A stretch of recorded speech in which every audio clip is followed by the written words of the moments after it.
Hi everyone! Welcome back to the place where you grow your English skills through stories, not textbooks.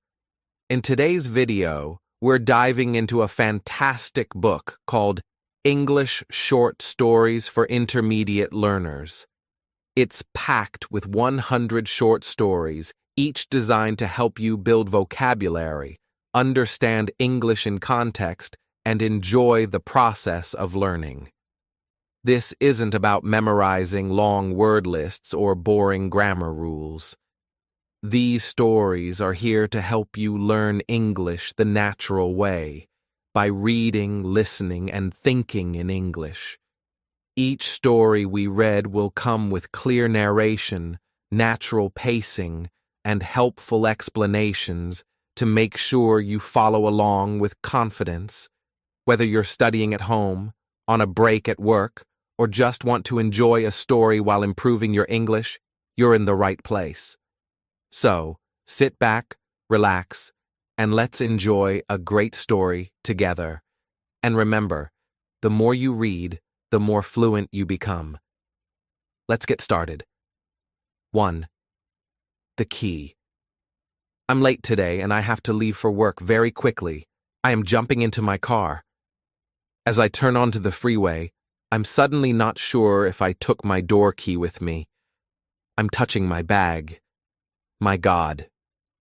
I forgot my key, I say aloud.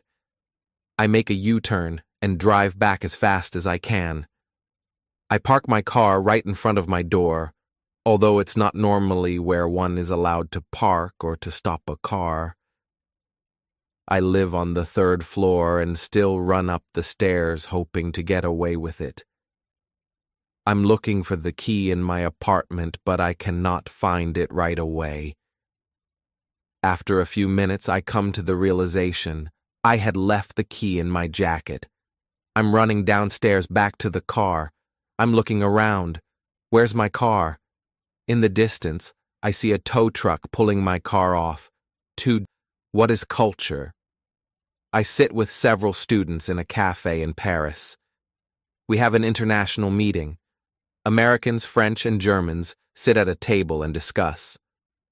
The American asks, "What does culture mean in this country?" I say, "That term can mean a lot: literature, theater, art, or even the way we speak, including the way you conduct yourself." "Does it also include behavior?" asks the American. "Behavior in general terms probably is a part of it," says the German. "So that means when I behave I have culture?" asks the American, smiling. "More or less," I reply. "But education and manners would also describe culture. Can one say in France as well that I have culture and you do not?" asks the American. "No, that would be arrogant," I assert. 3. Food poisoning. My brother Mark feels terrible. He's been in bed since yesterday. He has nausea, a headache, coughing, and diarrhea. He also feels exhausted.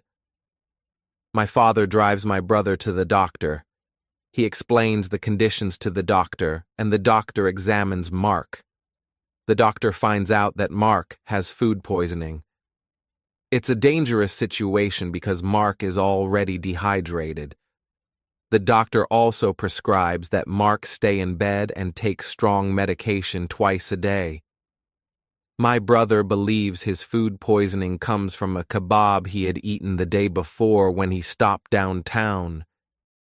4. The neighbor. My mother and I are watching our new neighbor. Every morning at 8 o'clock he leaves his house. We're watching him from the kitchen window. The man is young and wears a suit and tie. We think he's a man of class. He is always coming and going at a particular time. My mother also has many friends and often invites strange men into the house as well. The men are very friendly and often give my mother gifts. After their visits, we sometimes have a lot of cash on hand. Just when the men have left, we usually rush to the mall to go shopping. One day we meet the new neighbor in the supermarket. My mother smiles at the man. They start talking. The neighbor comes to our house and spends time with my mother. A month later, my mother says, "We're going to move soon. We will live with Jeff, our neighbor. I convinced him to let us live with him." 5. Headache. Mrs. Meyer has a severe headache. The doctor examines her shoulder and prescribes the woman's pills that she has to take every day. In addition, the doctor gives the woman a list of activities to do. She is supposed to do yoga and meditation regularly, as the doctor states that the headaches come from stress. The woman does the activities for several days, but the headaches do not go away. After a week, she goes back to the doctor. "Do you feel better?" asks the doctor.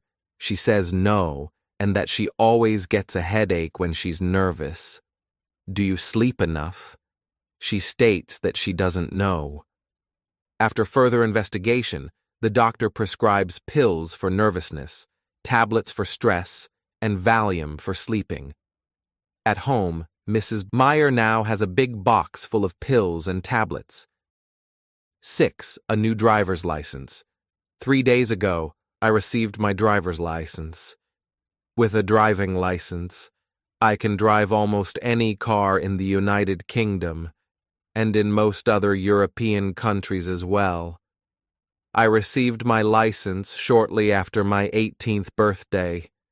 It's important that I can use my license everywhere because I need to drive to Spain soon. Unlike in other countries, such as the US, the making of a driver's license in Europe can be very expensive. But there are some differences in Europe. For instance, in Germany, a driver's license is valid for as long as you live. Today I will be on the highway alone for the first time, driving my father's car, a Porsche. I'm going to drive slowly and leave the beer bottles at home. 7. New Year's Eve in Europe. New Year's Eve is always the night of December 31st in Germany, France, and Italy. Most people celebrate New Year's Eve with friends and family. At midnight, there are always fireworks. Most families also prepare a special meal. A typical New Year's meal is carp, goose, or hot dogs. Germans also love potato salad. Often New Year's Eve is an occasion for many people to drink lots of alcohol. Most young people also go to parties, and some even go dancing. On 1st January is a holiday all over the continent, with almost all businesses closed.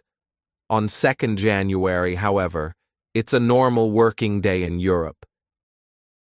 8. Invoices and contracts. I am a student from France and live in a small apartment outside of London. Every month I have to pay a lot of bills. The rent is an important bill and costs me more than anything else. Every month I pay the rent, the water bill, my phone, and the electricity bill. I usually have the bills automatically deducted from my account. If my account is empty, I will wire transfer the money. Contracts must be taken seriously and are very important in England. If you breach a contract in this country, you will certainly get into trouble. If your income is fluctuating, it is probably best to avoid contracts. 9. World traveler. I was born in Dayton, Ohio, but to tell the truth, I never felt very comfortable there. Fortunately, I discovered different countries when I was still a teenager. My parents traveled a lot, and we were lucky to be able to live in different countries. For I can remember Asia, especially Japan, has always fascinated me. Europe is interesting, but most countries are not easy to live in, although the culture and especially the food was always the best. When I got a little older, I started to travel by myself. I drove to Mexico and traveled all the way down to Panama. These were, of course, more adventurous than ordinary travels. I can honestly say that travel is educating in many ways.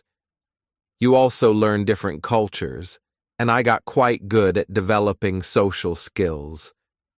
Most Americans travel only within their own country, and there is nothing wrong with that. But I feel that international experiences educate more and are good for the brain. 10 Hobby Chef. My name is Suzanne, and today I'm going to show you how to make schnitzel. I prefer beef steak, but many people also like to eat pork. First, I cut the beef into thin slices. Then I'll hit them with my flat hand until they're right. I sprinkle both sides with salt and pepper. I prepare 3 plates. On the first plate, I have flour, the second plate, a beaten egg, and on the third plate, I have breadcrumbs. The slices are first laid into the flour, then onto the egg, and finally turned onto the breadcrumbs. The meat is fried from both sides for 2 to 3 minutes in a frying pan. English short stories for intermediate learners. 11. The Break-In. I have slept restlessly all night. I sleep alone, and suddenly there's a bang. I jump out of bed. I put on a pair of pants and examine the house. I hear footsteps. They're coming out of the living room. When I enter the living room, it's empty. There's no one there. Now I notice that the balcony is open. I turn on the lights and look around. The cupboards are open, and on the floor are all my things. There were burglars here. I feel bad, but quickly notice that there is nothing missing. Everything is messy, but the burglars didn't take anything. They were looking for cash and jewelry. I believe they were drug addicts because they only stole cash. I don't want to call the police. The next day, I'll get a gun. 12. A broken phone. I haven't been able to charge my phone for days. At first, I thought it was on the charger. This may not be the reason, because the charger also works with another phone. Luckily, I know a shop where they can fix it. I have to leave the phone there for a day so it can be investigated. The next day I go back to the business to pick up my phone. I have a strange feeling. The salesman shows me my phone and opens it. Everything seems to be black. The man tells me the phone was damaged by a short circuit. The repair would cost $200. He also says that the phone has become wet, and that's how it broke. Today he has an offer for a new phone. The new phone costs only $300. I have no choice but to buy a new phone. I'm never going to use my phone in the bathtub again. 13. The Painters. This morning the painters came. It was overdue as our house looked quite dilapidated. The painters brought a ladder and started to paint the outside walls. Each wall must be painted with white paint. They carry a bucket of paint, a brush, and a roll. With a roll, one can paint many walls in a short amount of time. Only one day should be necessary for our small house. But they're not done yet. Tomorrow, the interior walls in the house must be painted. The painters want to be paid immediately in cash and with no questions asked. 14. Quitting. Next month, Sammy is going to be 30 years old. The problem is, he's been smoking cigarettes for over 10 years. He has tried all kinds of tricks and methods to stop smoking. Nothing has helped, and he knows he needs treatment. By chance, he has found out about a few small, uninhabited islands that belong to the U.S. beneath the Canadian border. There are no public ferries, and they seem to be the ideal place to quit smoking. After a week, Sammy is already on the island. He plans to stay a week until all the nicotine has left his body. As he arrives, he throws his last package into the bushes. After 3 days, Sammy is almost bored to death. Interestingly, he finds an almost full bottle of whiskey in the bushes. He has nothing else to do but drink the whiskey. All of a sudden, he begins hearing music. After investigating the source, he finds an old man sitting in front of a cave listening to music and smoking a cigar. "What are you doing here?" asks Sammy. The old man is also surprised. "I'm here to give up alcohol, and you?" "I am trying to quit smoking. Is this your bottle of whiskey?" "Yes. And I imagine this is your tobacco package, isn't it?" Sammy nods. He feels very dizzy. "Listen, can I have my cigarettes back?" "Of course, if you also give me the whiskey bottle back." In the end, the men agree and continue to do the things they did before. 15. Swimming. We are a group of boys and are avid swimmers. Most of us are 12 years old, and only our friend Peter is 11. Every Friday afternoon we go to the public swimming pool. First, we need to go to the locker rooms. There we change our clothing to proper swimwear, and after that, we'll take a shower. Before and after swimming, one has to take a shower, which is obligatory in public swimming pools. Sometimes taking a shower takes quite some time, because we like to make jokes and are fooling around. Once in the swimming pool, we jump from the plank and swim around. We start with 1,000 feet breaststroke. After that, we usually go on to 20 minutes of freestyle. Towards the end, we just play water ball. At the edge of the pool, a lifeguard is always there observing us. Last week when we were finished swimming, we didn't shower afterward because an unknown child had left his excrements in the shower. Short stories based on Dialogue 16. Dialogue, the weekly farmer's market. My family loves to buy fresh products from local farms. That's why we all go on Saturdays to the farmer's market. My husband is a hobby chef, and he only buys vegetables at the market. Our favorite stand is at the end of the market where we can also buy fresh herbs. Good morning, Lisa and Harry. So nice to see you again. Good morning, Bill. What is the freshest thing you have today? Harry, you know that all my products are fresh. Everything has just arrived directly from the eco farm. So, from all the tables and stalls here, you deliver them here first? That's right. I am here at the entrance of the market, that's why my tables come first.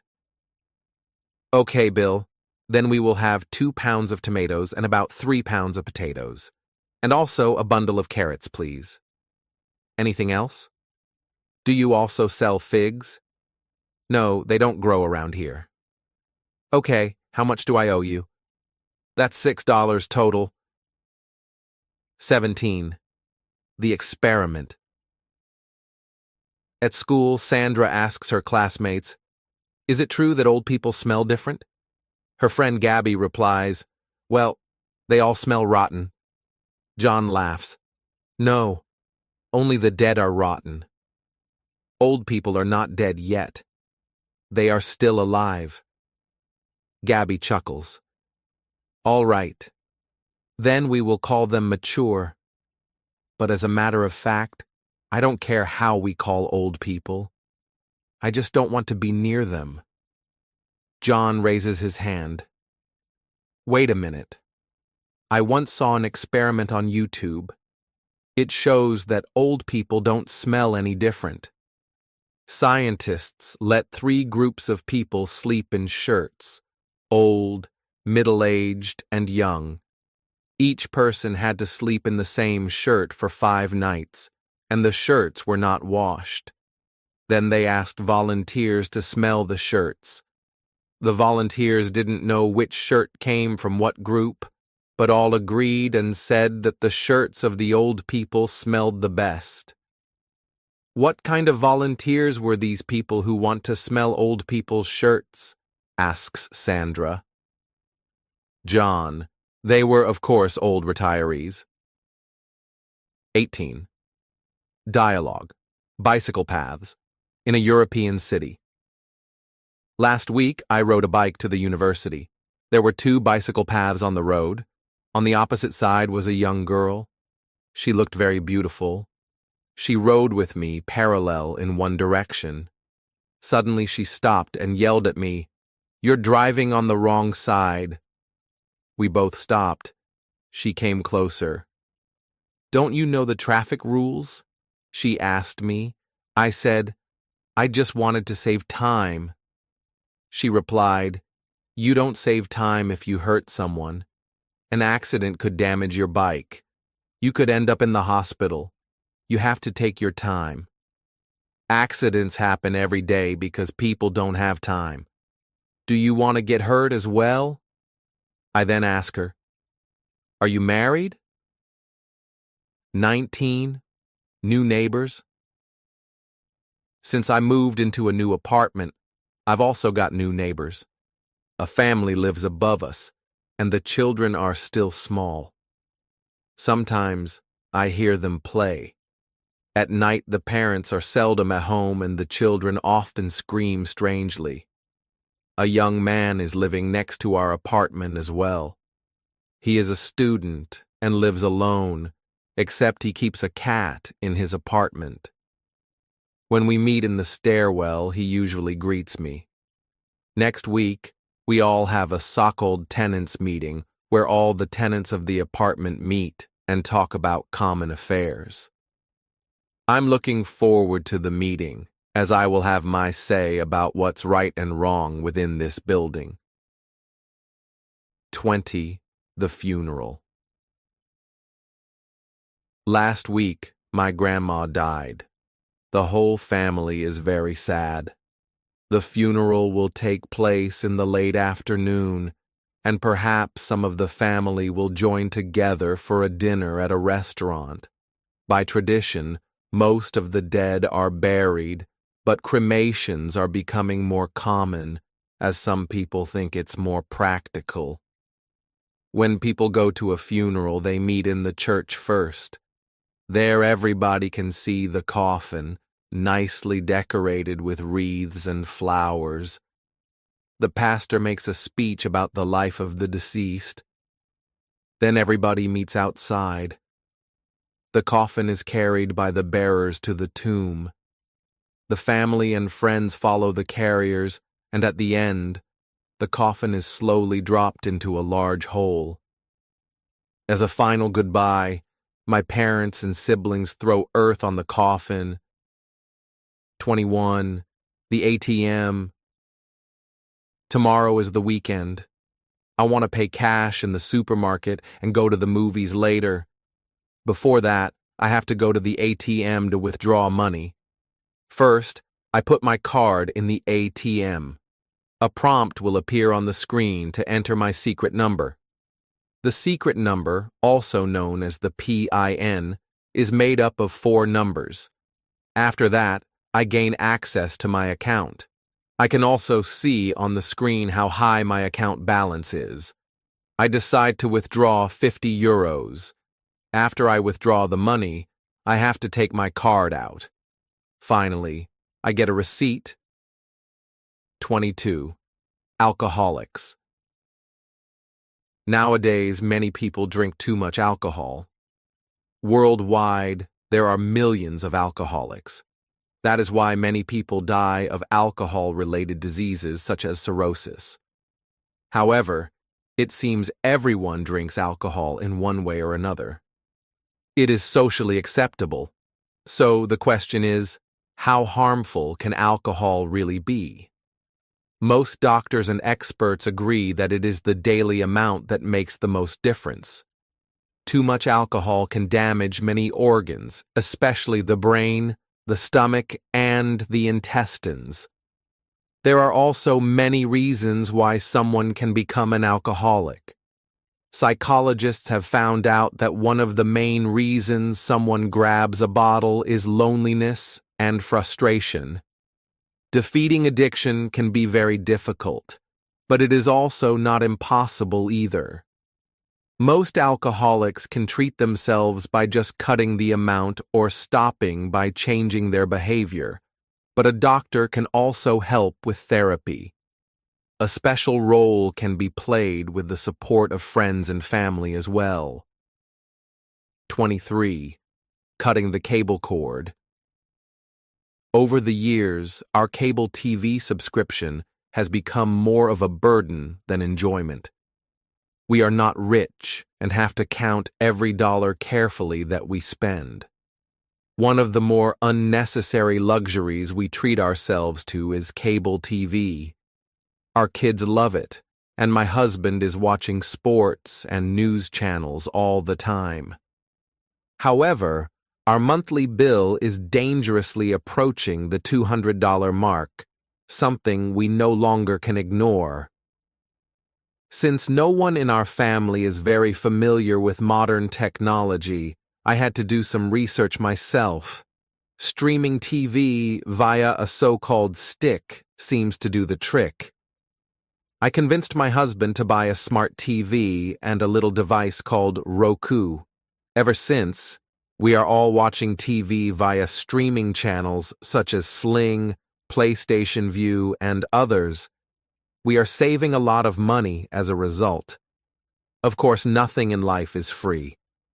We have to pay for the channels every month, but they are still much cheaper than cable TV. The bottom line is, this rather new technology is cheaper, and we are also free from a constant bombardment of advertising. 24. Foreigners in Britain. In England, there are many landmarks for sightseeing trips and popular tourist destinations in general. Probably the most visited cities by foreign tourists are London, Brighton, Yorkshire, and probably Britain's most visited sightseeing spot is the mysterious Stonehenge. Most foreign visitors want to stay in London as there are hundreds of famous places to see. Westminster Abbey, Big Ben, the Buckingham Palace, Piccadilly Circus, and the British Museum are probably even some of the most visited places worldwide. London alone has over 19 million visitors per year, and since the British pound has fallen sharply over the last few years, the UK will continue to be a very popular destination. The most common reason why foreigners like Britain is probably its culture, for instance, tea time, pub culture, and the Queen, but also its history that seems to be everywhere and connected to everything in their culture. 25. The Tourist Guide.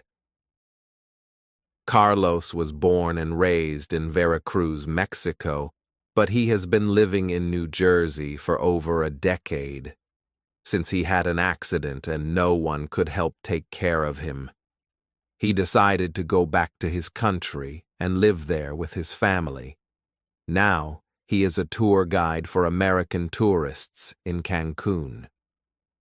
When the cruise ships come, there are virtually thousands of English-speaking tourists who not only want to see the beaches and restaurants, but are keen to explore the countryside and what the surrounding culture has to offer.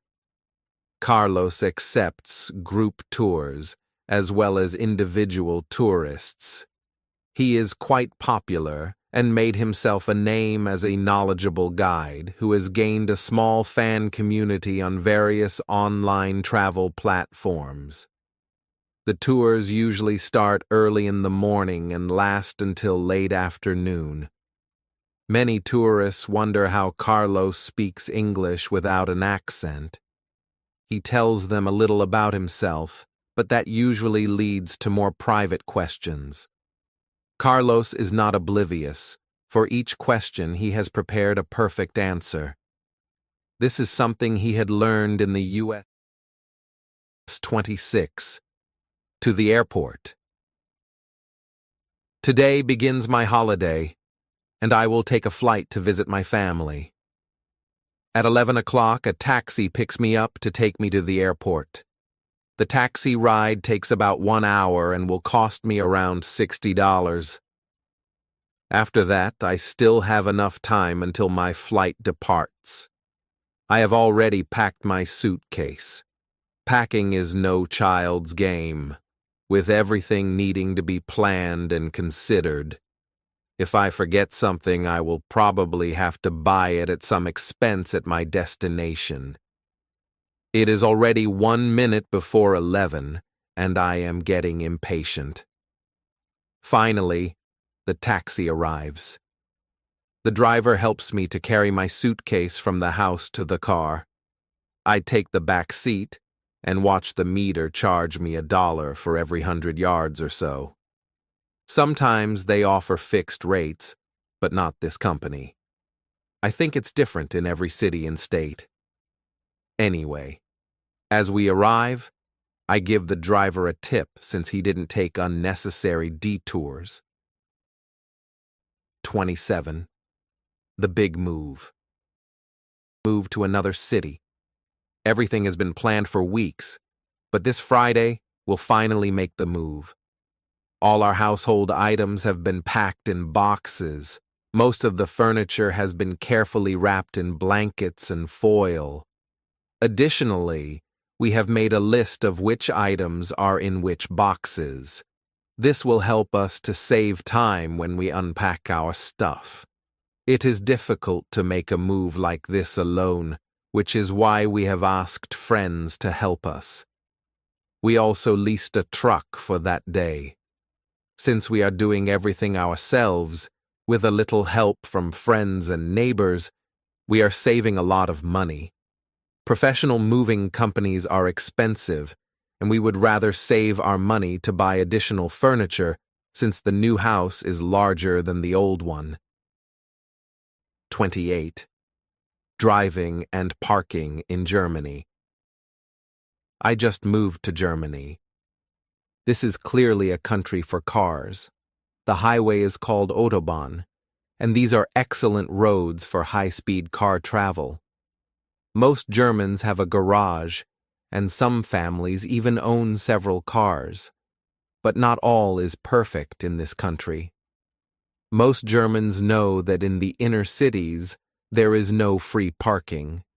If you are looking for a free parking space where you are also allowed to, you might drive around for hours until you find one. Parking garages can be very expensive, especially if you need one for a whole day or even long-term.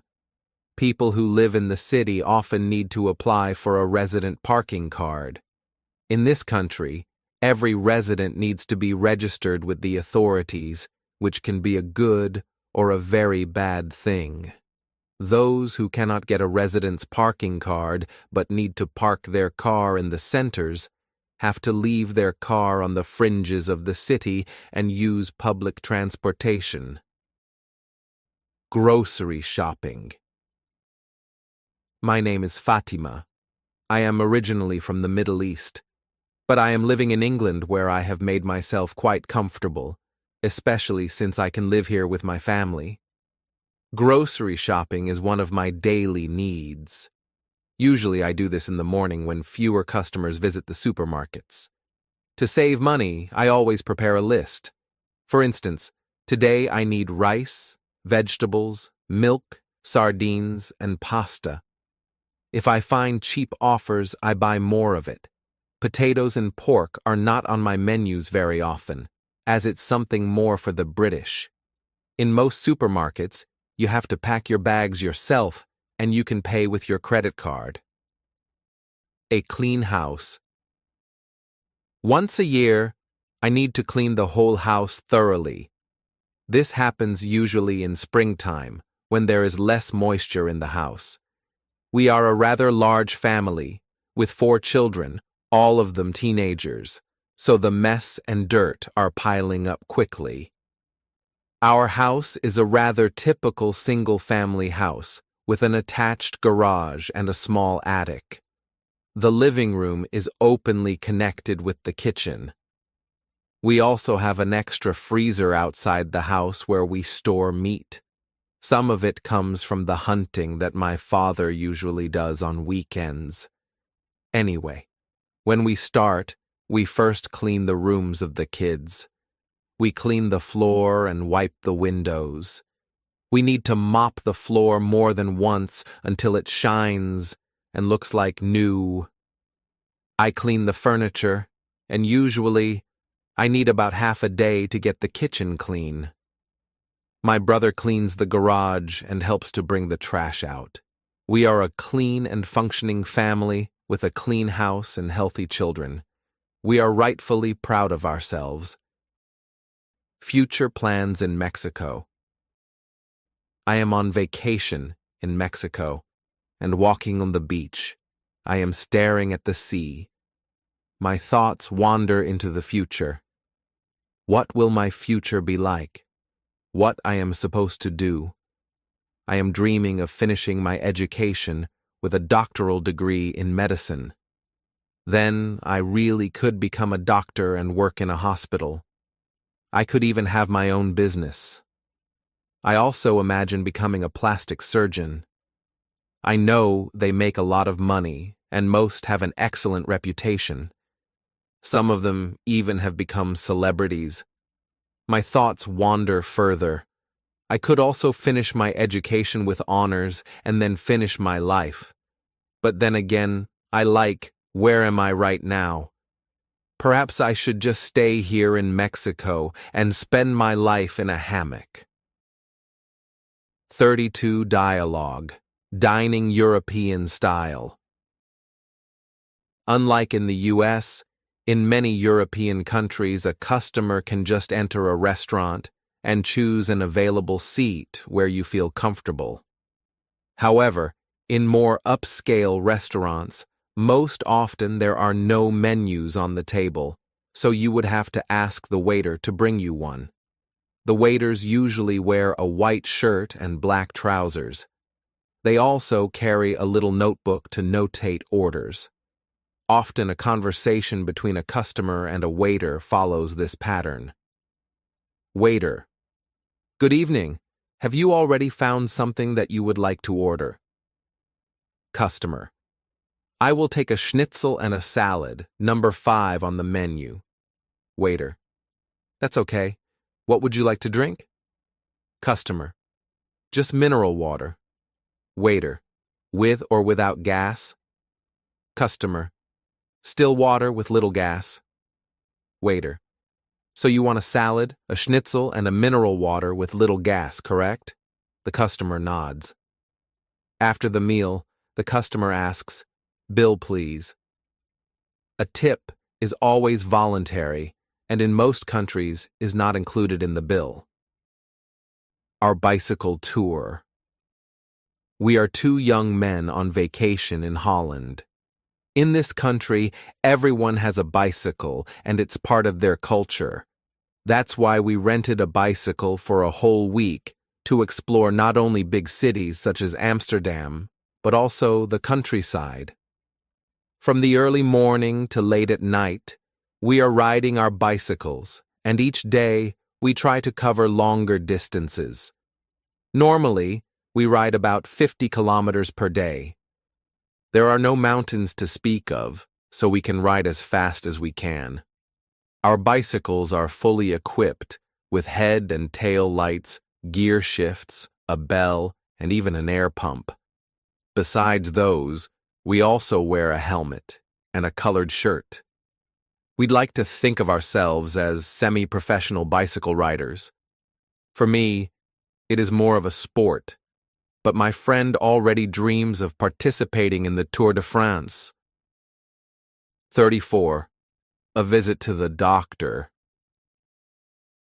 Elsa seriously thought she was pregnant. Her stomach already looked like she had swallowed a few basketballs when she decided it was time to call her doctor to hear the results from the last exams. But just like last time, the doctor confirmed that she wasn't pregnant at all. Still, over the next few weeks, Elsa gained more pounds. In addition, the shape of her stomach had become strange. It looked like a huge potato. The scale showed over 300 pounds, and Elsa just couldn't find an explanation. Eventually, Elsa checked herself into a hospital for cosmetic surgery, basically to suck out the fat from her body. When Elsa left the hospital, she weighed only 100 pounds. She asked the surgeon about her condition. The doctor pointed his finger at the lawn in front of the hospital. "Do you see that donkey on the lawn? We pulled that out of your body. Now you are healed." 35. The Spanish Restaurant. Frank has recently opened a restaurant in the Bay Area, and his specialty is Spanish cuisine. Actually, the restaurant is part of his house that has also a large garden and is very spacious. One night, just when he wanted to close, a young couple came in. His wife, who works in the kitchen, wondered why her husband is still letting guests in. "Frank, the kitchen is already closed. Besides, we don't have enough in the refrigerator to cook 2 more meals." Frank shakes his head. "We do. I still have a rabbit in there." "But most people don't like rabbit," his wife complains. "I know a very old recipe from an old cookbook. Just let me try." "How long does it take until you have cooked this recipe?" "It will take about an hour. I still have to pull off the fur since I shot the rabbit in the garden myself earlier." 36. The Mysterious Lamp. What Bruno Schmidt wanted to buy originally in this German flea market was a drum. He figured that to find a decent drum he had to go to a large flea market, is in a major city, and usually takes place on weekends. So it was on Sunday that he saw a large red drum on a table that also offered a lot of broken stuff and old, seemingly useless items.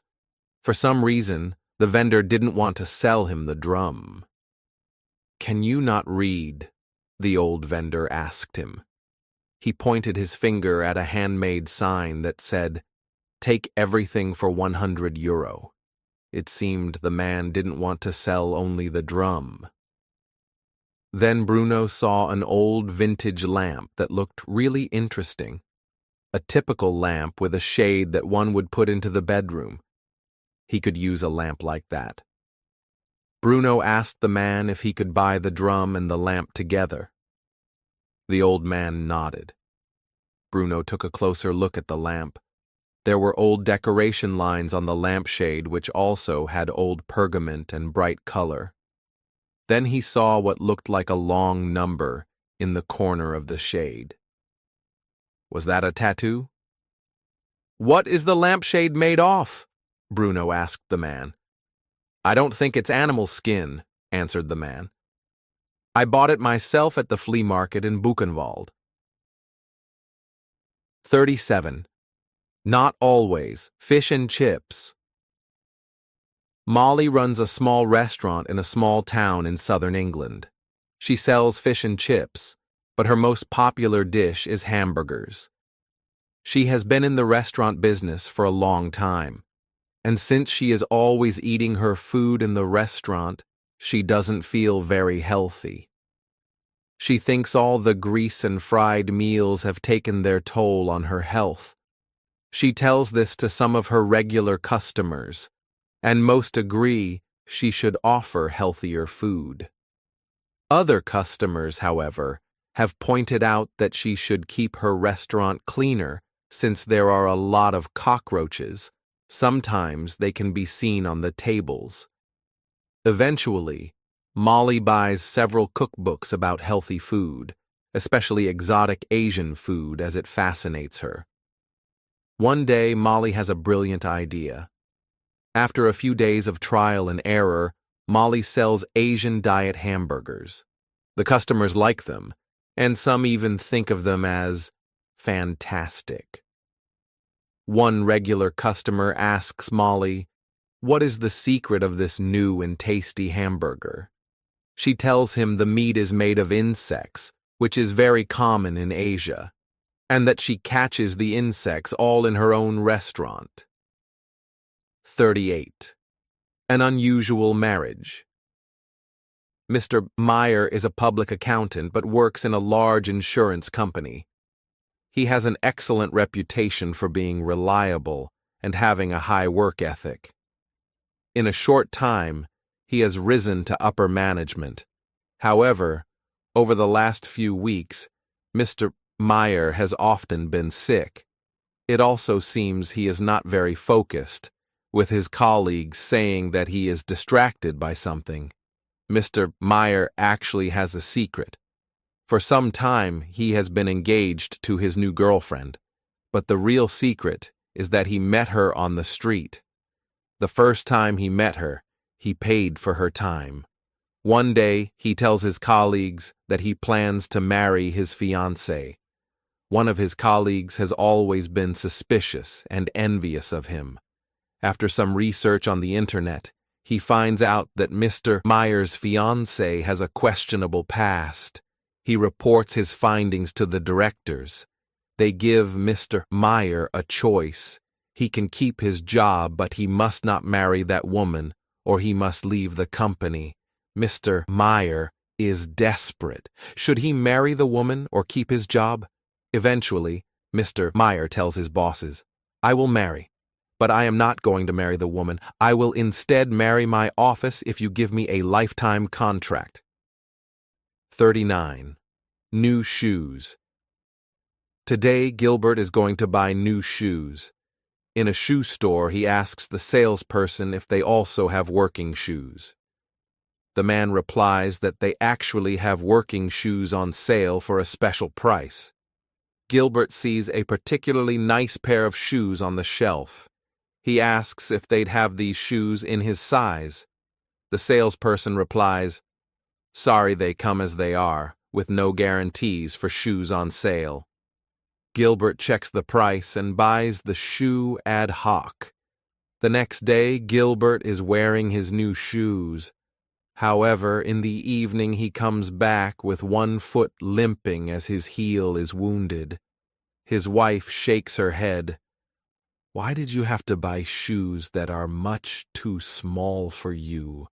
Gilbert replies, "Only one of them is too small, that's why they were such a bargain." Ticket control. I remember when I was a kid, I spent some time in Germany. I even went to school there. In this country, trains are an essential part of daily transportation. We were a group of 4 children, and it was winter with a lot of snow. Irma was one of the smaller children. At that time, she was only 11 years old. We made a trip by train from Munich to a smaller city. It was a nice and modern train, and we had even our own compartment. We heard somebody knocking on the door. It was the ticket inspector, a man in uniform, just to see if we had bought tickets. One by one, he inspected the tickets, but Irma was nervously searching her bag. She couldn't find her ticket. The inspector asked for her identification, then told her to follow him. At that time, the train had stopped at a little town. We waited for Irma to return, but nothing happened.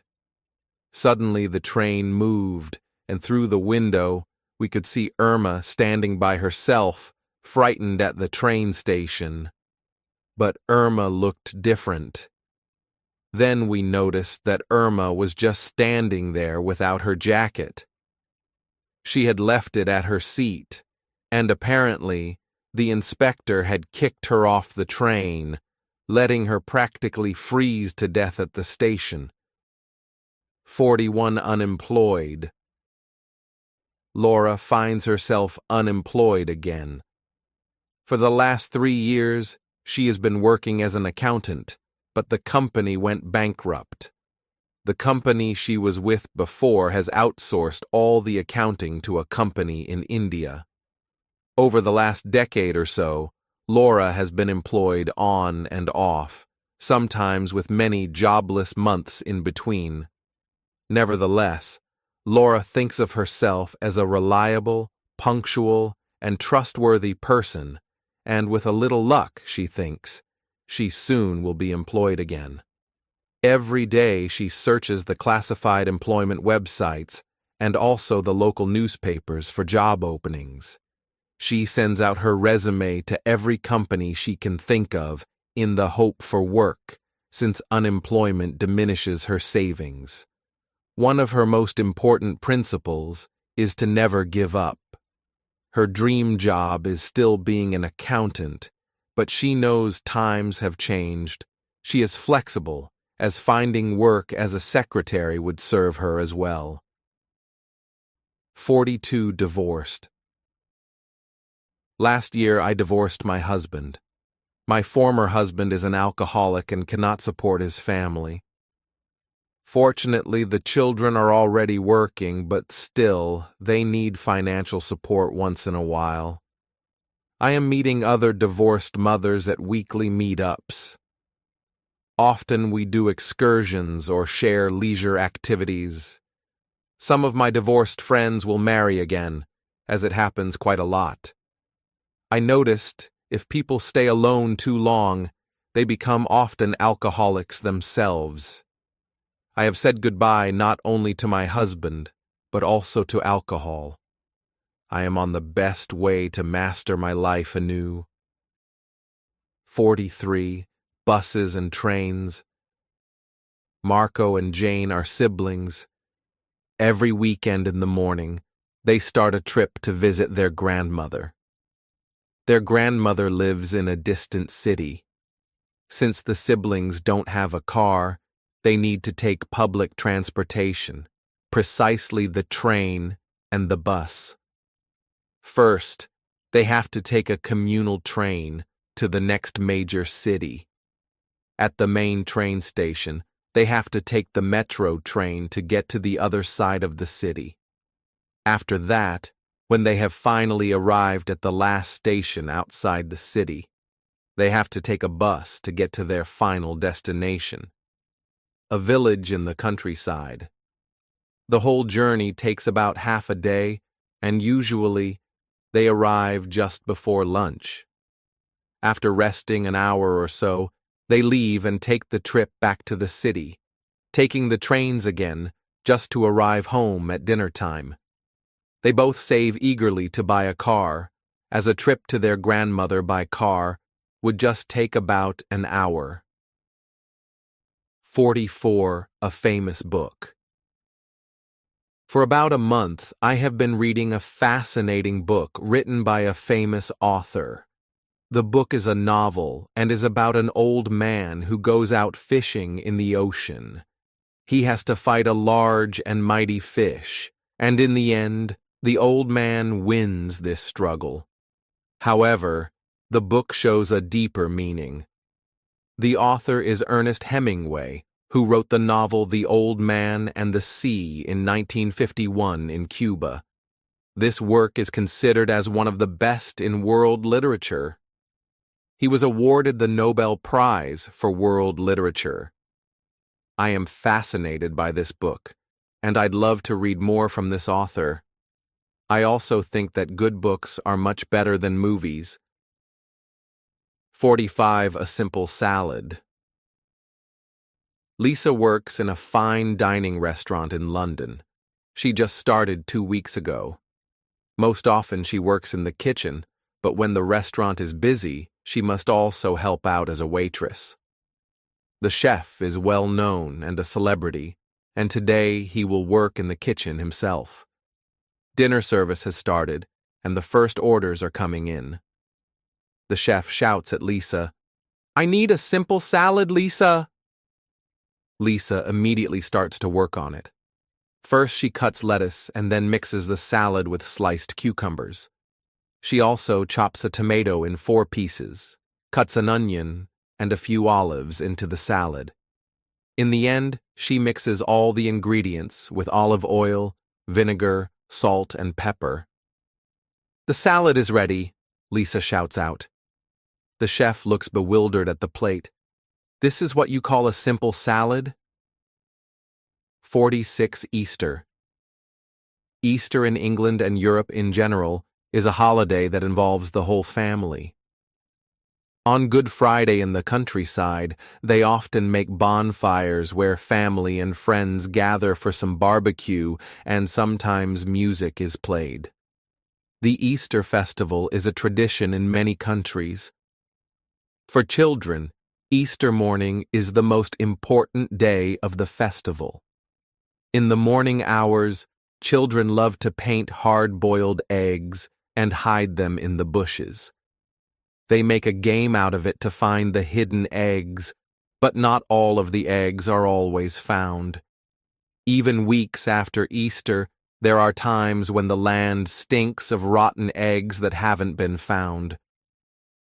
47. Vegan food.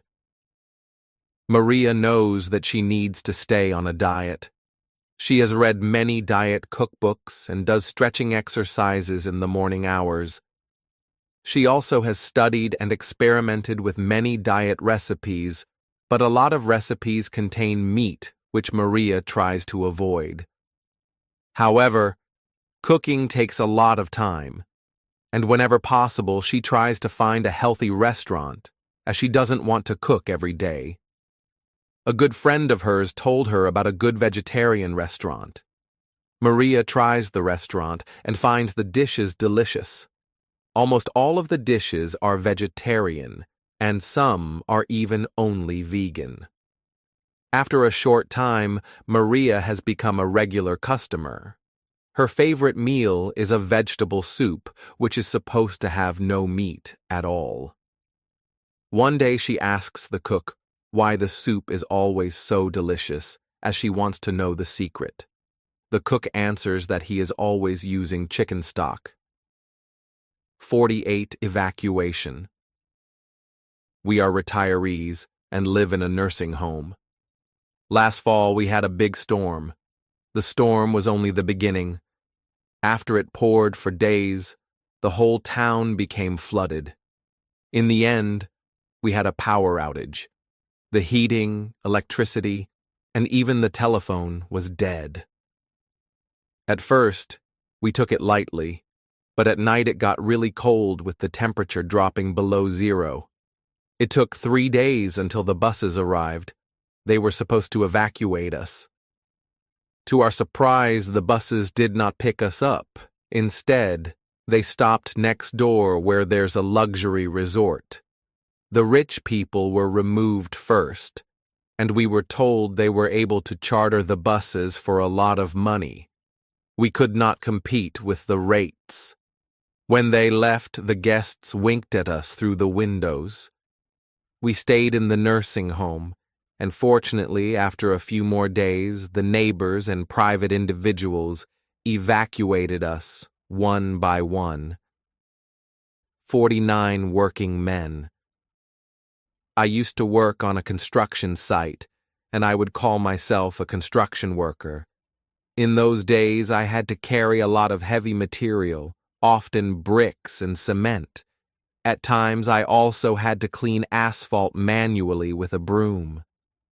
One day, a little girl approached me and asked me why I sweated so much. I told her, "It's because I have to work so hard." But she continued by asking me, "Why don't I do anything else?" I replied, "Because I am only qualified for heavy labor." Suddenly my boss came and yelled at me, "What are you doing? I am paying you to work, not to stand around." I replied, "The girl was just asking me an innocent question." "What did she ask you?" "Why I was sweating so much." "Enough," he said. "We are not a daycare center. Move it." The next day, I didn't return to work. I tried to find something else. Eventually, I found a good-paying job cleaning sewers. The new job had one advantage. At least I didn't have to sweat that much. Under the lamppost. Martin is studying in Paris and found a night shift job in a restaurant. Although he is studying and working hard, he doesn't feel quite at home yet. One reason is that he doesn't have any social contacts. He is more of a dreamer and still has to figure out how to spend his free time. Every evening when he comes home from work, he has to walk through a park. It is an empty, large park. Except for a few runners, there are not too many people. It's a beautiful park with typical French lanterns and benches. One evening, Martin notices a woman standing by herself under a lamppost. She seems to be waiting for someone. Martin also thinks the woman is quite attractive. The next evening, the same woman waits again under the lamppost. At night, when Martin goes to bed, he still thinks of the woman. A very attractive woman with light makeup and high heels. The situation occurs again and again over the next few weeks. However, Martin is too shy to speak to her, although sometimes he wishes he had more courage to do so. On a Friday evening, Martin approaches the woman. Today he is determined to talk to her. The woman receives him with a broad smile. She says, "Are you coming with me?" 51. My best friend. I have been friends with Rachel since high school. Now 5 years later, we are still in regular contact, even though we live in different cities. When it comes to important things in life, we are always supporting each other. We both still have plans to continue at a specific university. This will be a perfect way to support each other again. My strong sides have always been mathematics and physics, while my friend prefers languages and the arts. Somehow I always know what she doesn't and the other way around. At times, we even support each other when we are anxious or upset. I had to calm her down a couple of times, especially when she had trouble with her boyfriend. The bottom line is that we have an indestructible friendship, which I hope will survive anything. 52. Preparations. My name is Nico, and next Friday I will celebrate my birthday in my new apartment. I am going to be 30 years old. In the morning hours, my family will come to visit me. My parents will come with my siblings and grandparents. In the evening, I will meet all my friends, as they all have received an invitation. Actually, I have invited them to stay for dinner as well. My mother is going to help me since I am a rather poor cook. She will prepare some chicken or meat, and most importantly, she promised to bring a big cake. The cake must be decorated with 30 candles. I think it will be a custom-made cake from a bakery that also does artistic cakes. I heard that he doesn't accept all customers, which makes me smile. Anyway, this will be a really important birthday party for me. 53. Social media. My name is Nicole. The most important aspect of life to me is looking and feeling healthy. Being beautiful is also a part of my business. A few years ago, I started an online business where I sell cosmetics and perfume. To expand my business, I use different social media platforms to spread the message, such as Twitter and Facebook. Additionally, I use powerful visual social media. My favorites are Instagram and Pinterest. I try to spread the word on how women can stay young and beautiful. Interestingly, I receive a lot of new virtual friends, and it seems like everyone wants to connect with me. In the end, many customers also become friends, or sometimes even business partners. I have never regretted going back to my old job as a sales clerk. My life, my friends, and my money are coming from my online business. 54 big lenders, big spenders. After work, I sometimes go to a pub. Usually I order a large beer, and if there's a chance, I'll watch a football match. Most men who go into the pub are regular customers, and some of them I know personally. For me, it's always fascinating to learn about their different backgrounds. There is one customer that I believe has come there every day for years. He likes to talk about himself, that he is a successful businessman, and that he is a wealthy man. One day he's asking me for a favor. He asks if I can lend him £50. Normally I am not someone who lends money easily. Anyway, he told me that I'd get it back tomorrow, so I gave him the money. The next evening he showed up in the pub and he gave me back my money without much ado. A week passed by, and that old customer asked me again for money. Again, I gave him some, as I expected to get paid back the next day, just as before. Strangely, the next evening, the man did not show up. I asked the bartender and other customers if anyone had seen the man. I was dumbfounded when I found out that yesterday the man borrowed money from many people, sometimes hundreds of pounds. We gave it to him because he paid us back before. However, we never saw that man again. 55 traffic and kids. Our son is already 6 years old. It's time that he learned some of the traffic rules since he loves riding his bicycle through the neighborhood. We tell him, if he crosses a street, he must look to his right side first. Then he must check his left side, and only when no cars are coming is he allowed to cross the street. Especially when he sees a stop sign or a traffic light, he must be very careful. If he sees a red light for pedestrians, he must stop and wait until it turns green. Some areas even have a few bicycle lanes, something that is kind of new to us. But even with those lanes, kids must be careful to use them and never speed. 56. Down with the pounds. Recently, Maria has gained some weight. Every morning she weighs herself on a scale. Yesterday, the scale hit at over 200 pounds, almost to the limit. She feels a little ashamed of herself, especially since everyone else in her family is rather slim. For Christmas, she expects all of her family to come for a visit.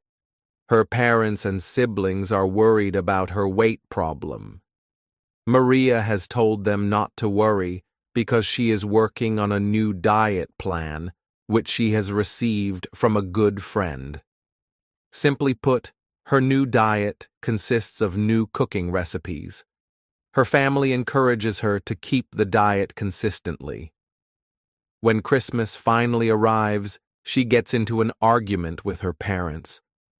They accuse her of not keeping her diet, since they cannot tell if Maria has lost or gained weight. About a month later, Maria sends her family photos of herself. The pictures show the scale at her feet. Amazingly, she weighs only 120 pounds. All of her family congratulates her on what a wonderful job she had done. However, Maria has a secret. For the photo shoot, she has manipulated the scale and just turned it back a little.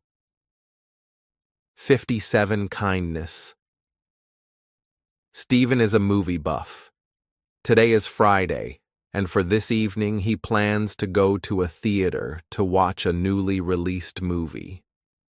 Stephen arrives at the theater early, but there is already a long line in front of the box office. Interestingly, there are also many elderly people waiting in line. That's probably because on weekends they also show a few classic movies. Although the movie Steve wants to see starts in a few minutes, he offers an elderly couple to go before him.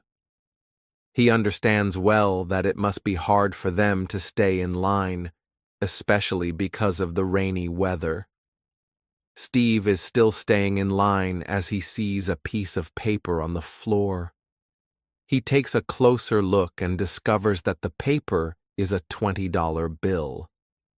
He picks up the money and wonders if somebody in front of him might have dropped it.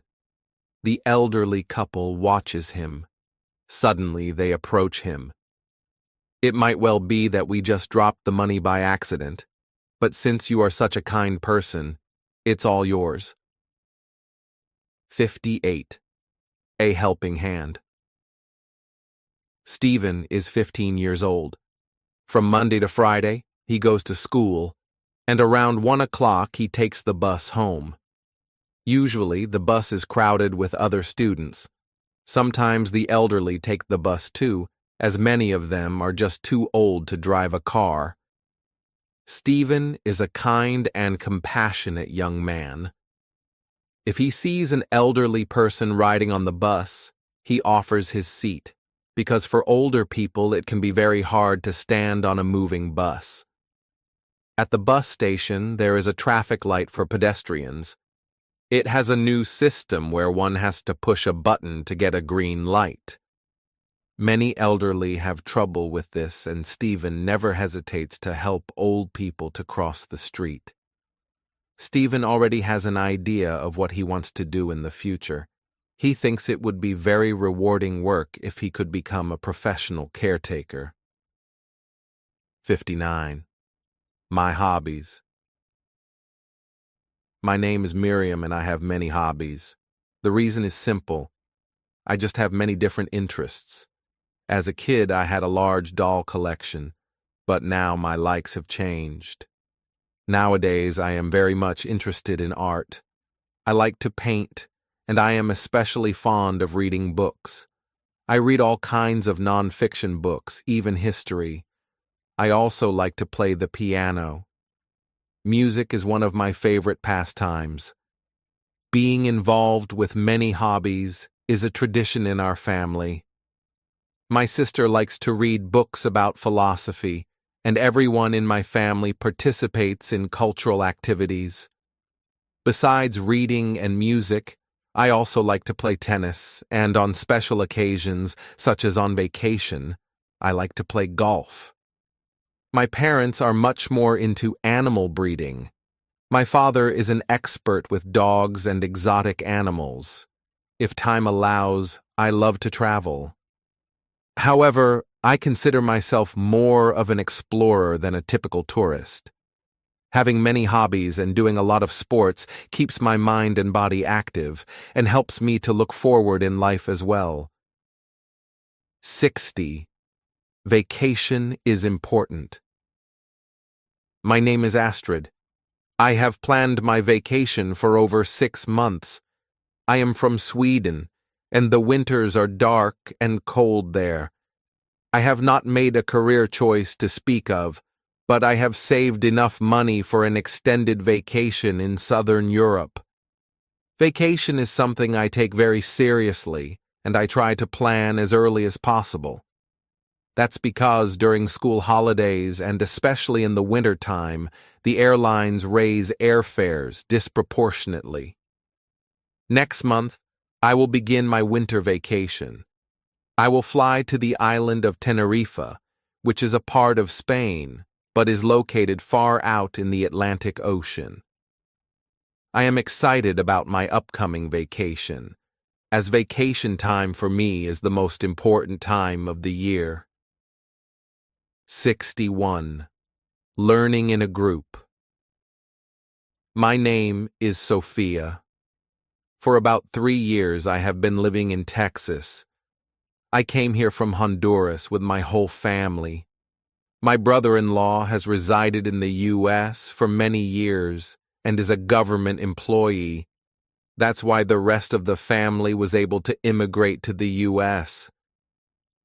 There is violence in my home country, but the reason we wanted to settle in North America was that the wages are much higher and life is more convenient in general.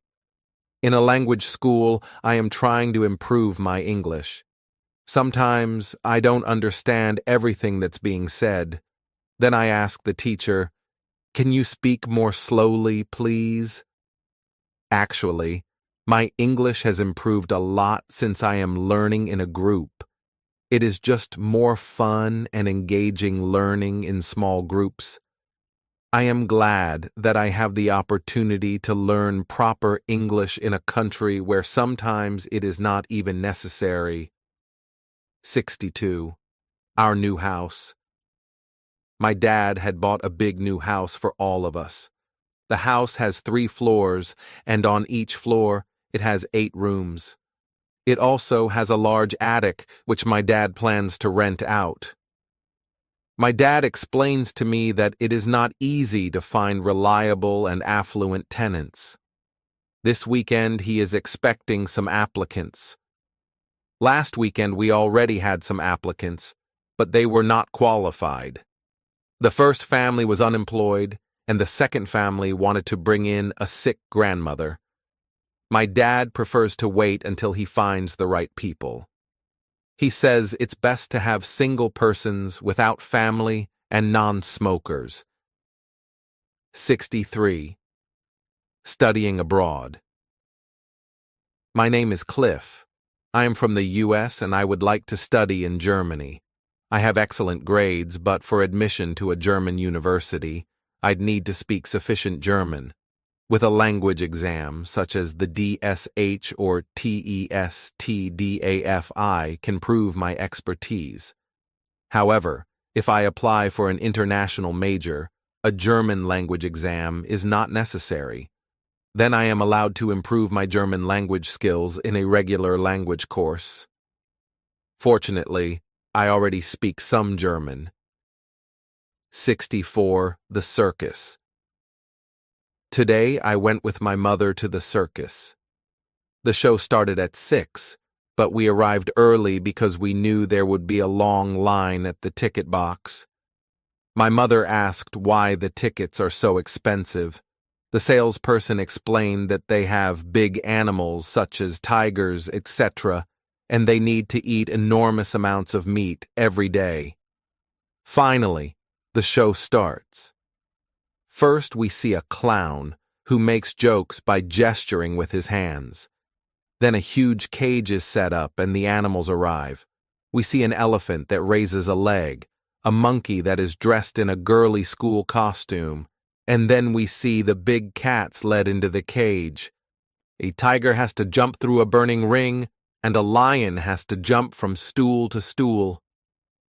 I ask my mother if the animals are also doing such things in nature.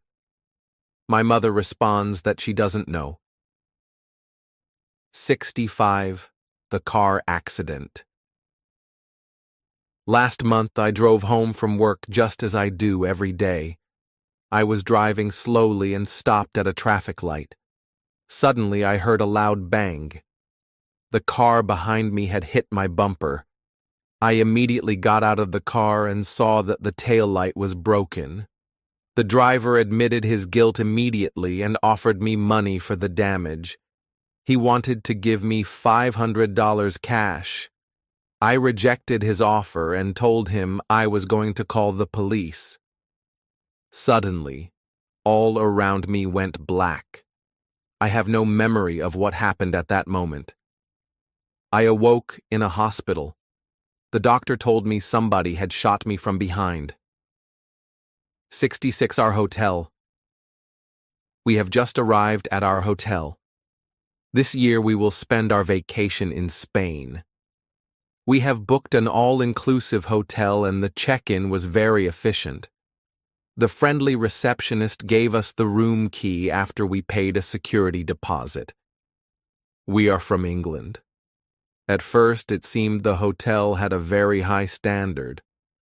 The rooms were spacious and everything looked great. The next day, things started to turn out different.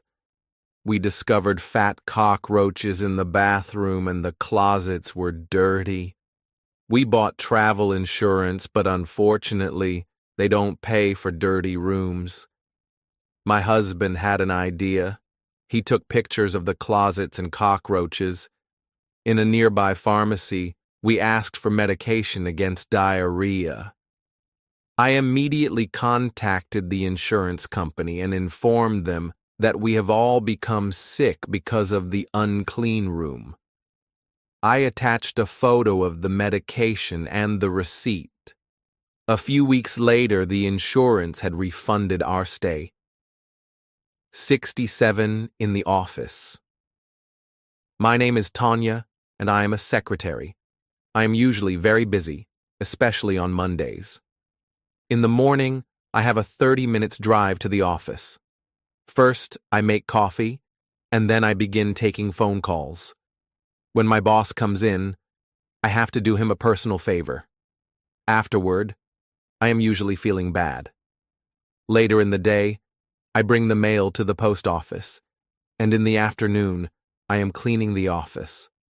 When I get home around 7, I need to go buy groceries. During the week, I often go to bed early. Sometimes I dream of my boss. Actually, I like my boss, partly because he always buys me gifts. 68 A walk in the park. Tom and Liz are good friends. Every Sunday, they take a walk in the park for a couple of hours. Usually, Tom picks Liz up at home. Today is Sunday, and it's also Tom's birthday. He just turned 13. Tom has an idea.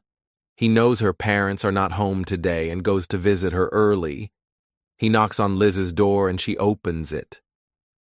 Why are you early? I am not ready yet. You don't need to be ready for a walk.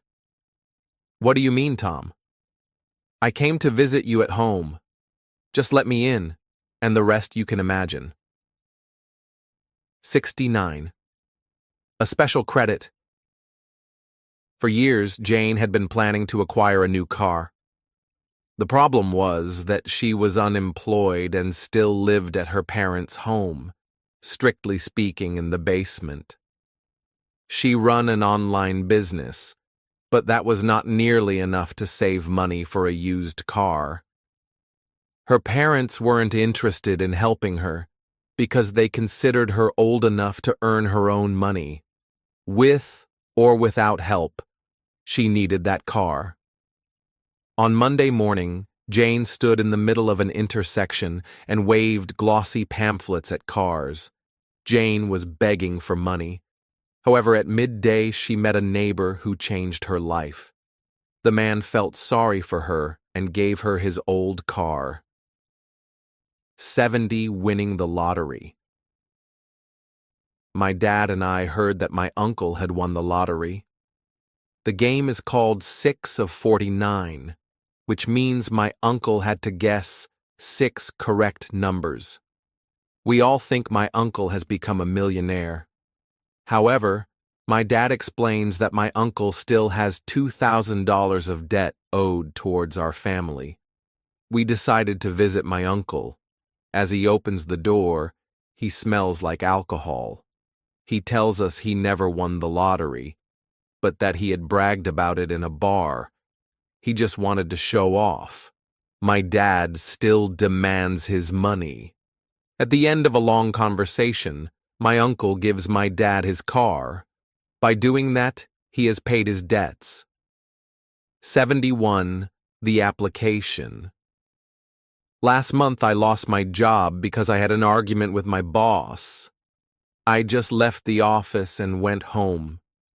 In my desperation to find a new job, I went to an employment agency. They said I am qualified for many different positions. I agree with that statement because I think of myself as an honest, dedicated, and diligent worker. Every day I send out new applications, and many of them I send via traditional mail to catch the attention of potential employers. However, most companies are not even answering. Yesterday, I received a letter. The letterhead looked quite familiar. Then I looked at the sender. I couldn't believe it. Apparently, my former company had fired my old boss, and now they are offering me the same position I had before. 72 taxi driver. Steve Jones is a taxi driver. He is a very hard-working man. He drives his taxi for at least 12 hours a day. Sunday is the only day when he doesn't work. Although his job is very demanding, he meets a lot of different people. Many customers like to chat with Steve. Besides, he is driving a large limousine, and that makes the job more bearable. Many of the customers leave him a large tip. He cannot complain about the money. However, in the future, he would like to do something else. Steve has been thinking a lot about what he should do in the future. The other day he felt inspired. Now he has a pretty good idea of what he is going to do after he quits this job. He has gotten the inspiration after he watched the movie Taxi Driver, starring actor Robert De Niro. 73 in the theater. This weekend, the theater is showing a truly interesting film. It's supposed to be a romantic movie. That's the reason I have invited a neighbor to accompany me, as she also likes romantic movies. We buy popcorn and have a seat in the last row. Actually, the movie has many romantic scenes, with some of them being quite strong. The woman leans her head on my shoulder. I take her hand and let it rest on my lap. Suddenly, the woman becomes angry, gets up, and leaves the theater. I smile and watch the rest of the movie. For me, it was a lovely evening. 74 at the bakery. My work shift starts in 15 minutes. Before I get to my workplace, I like to stop at a local bakery to buy a sandwich. As I open the door, there is already a long line of customers. There are at least 8 people in front of me. They buy everything from cakes to fresh French bread. I have to be in the office in less than 10 minutes. Then comes my turn. Suddenly, an old man cuts the line directly in front of me. I say, "Excuse me, would you please stay in line?" The old man, as well as the sales clerk, is ignoring me. The old man is having a chat, and he wants to buy something that takes a long time to pack. I feel the heat rising in my head. I grab a cake and throw it into the face of the sales clerk. He drops to the ground while everybody screams and runs to the exit. Then I am alone. I take my sandwich and leave. 75. My old driver's license. Yesterday, I turned 70. I have been driving without any accidents for as long as I can remember. I always drove by car, even short distances, and I cannot imagine living without a vehicle. The reason I have never had an accident is that I always drive very carefully.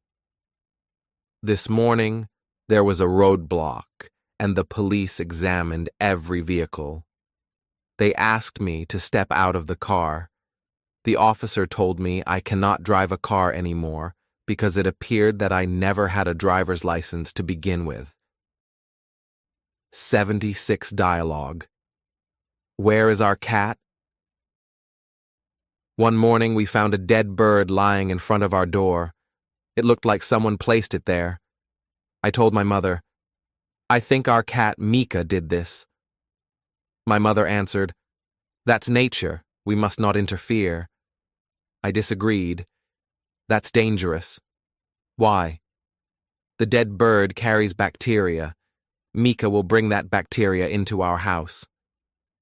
"You are right," said my mother, concerned. My mother had to make a decision. She took the cat into the house. After that, I never saw Mika again. 77, the first time in England. This morning I finally arrived by plane for my first time in England. I'm going to stay here for about a year. I came here to find work. It seems as though this country is very well organized. There is a lot of public transportation available, and the streets are clean. The cars drive on the left side of the road. The supermarkets are well stocked also. I think the British are very polite people. I have noticed courtesies, such as waiting patiently in line and apologizing on every occasion. It seems to be very common. In my country, the people are also nice, but more affectionate. 78, a happy marriage. My name is Berta. For over 8 years, I have been married to Helmut. He is a successful businessman, and I am a homemaker. We don't have children, but we do a lot of things together. My husband is very romantic and takes good care of me. However, we also have our differences. My husband likes sports and regularly goes to the gym. I, on the other hand, like to get up late and enjoy watching TV. Unfortunately, I am overweight, but I have promised my husband to start a diet. Recently, he came home early and caught me in the basement where I was indulging in candies. 79, school and our future plans. Sabine goes to school. Her teacher would like to know what the students want to do in the future as a profession. What profession would you all like to have in the future? Asks the teacher. Michael is the first to raise his hand. I'd like to become a doctor so I can cut open bodies and see what's in there. Lucas nods and raises his hand. I want to become a police officer so I can shoot the bad guys. Nicole is laughing as she goes next.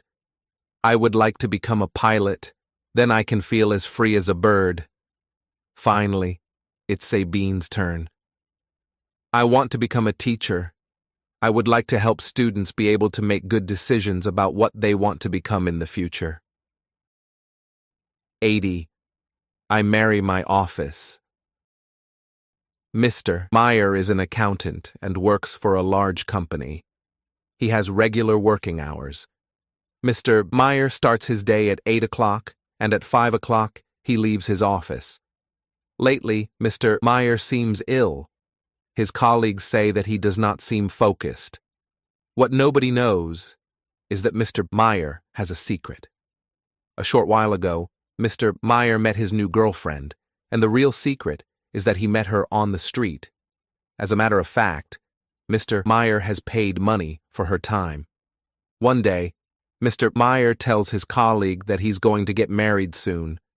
But this colleague, who has observed Mr. Meyer and thinks he knows something, tells the boss that Mr. Meyer plans to marry a woman of questionable reputation.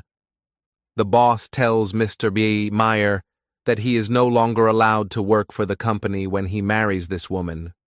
Mr. Meyer thinks carefully about his options. Should he marry the woman or keep the job?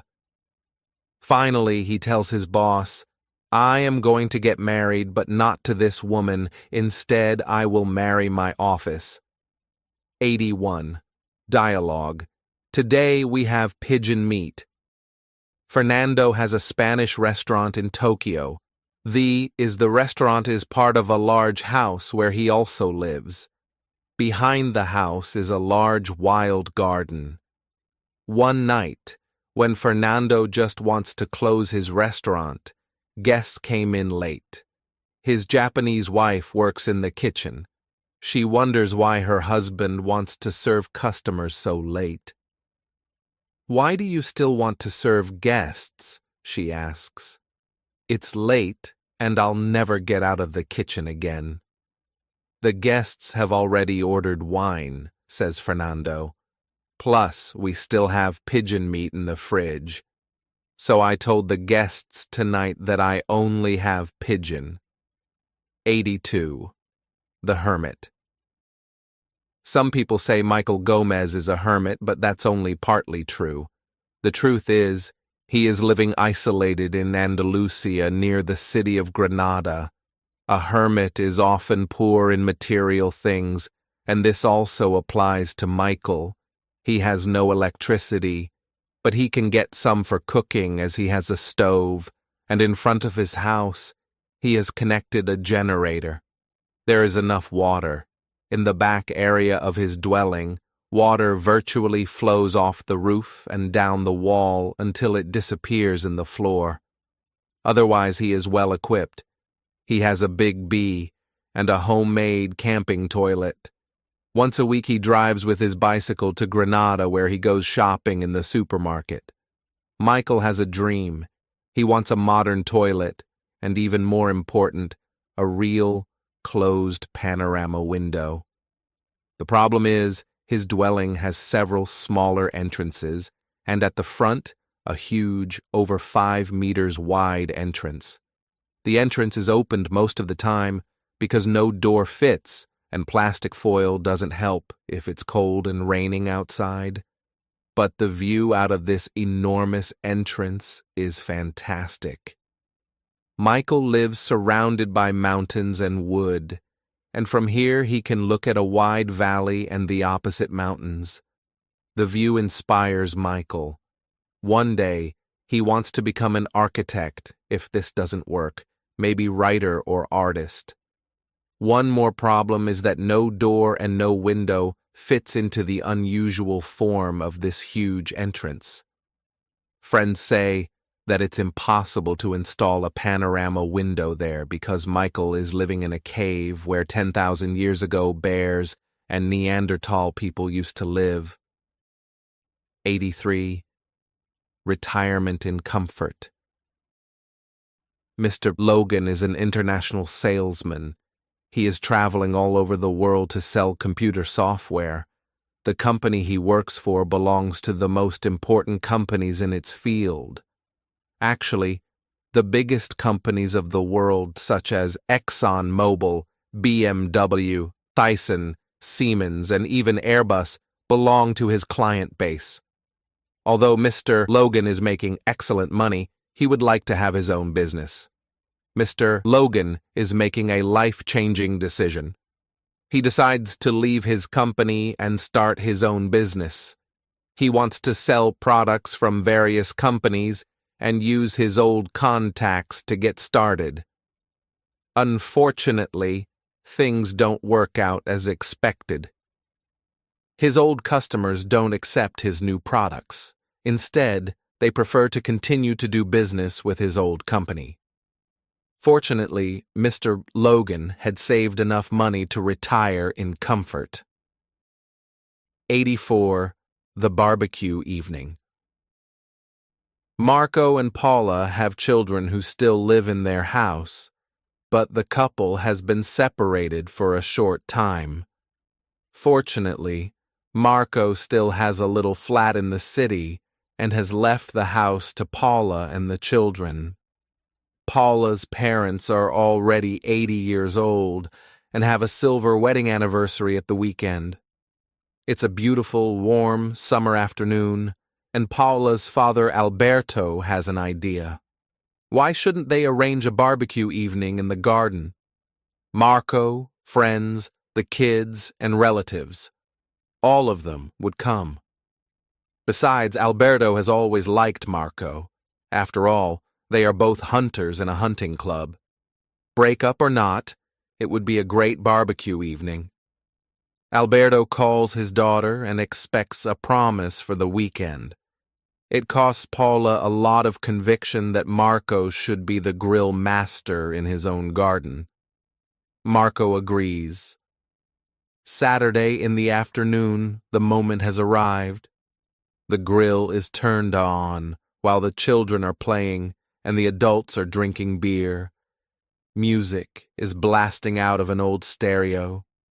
Alberto helps Marco at the grill, although it is difficult for him, and he had forgotten his glasses.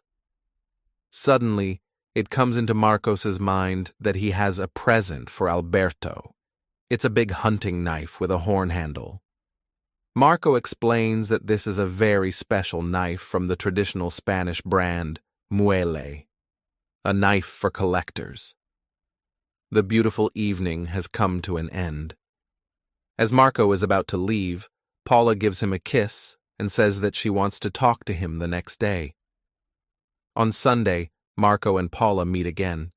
She feels very grateful for the splendid barbecue evening. They have a conversation, and Marco tells her that during their relationship, not everything has been bad. Paula proposes to Marco. For the children, they could live together again. Indeed, after 1 week the family moves together again.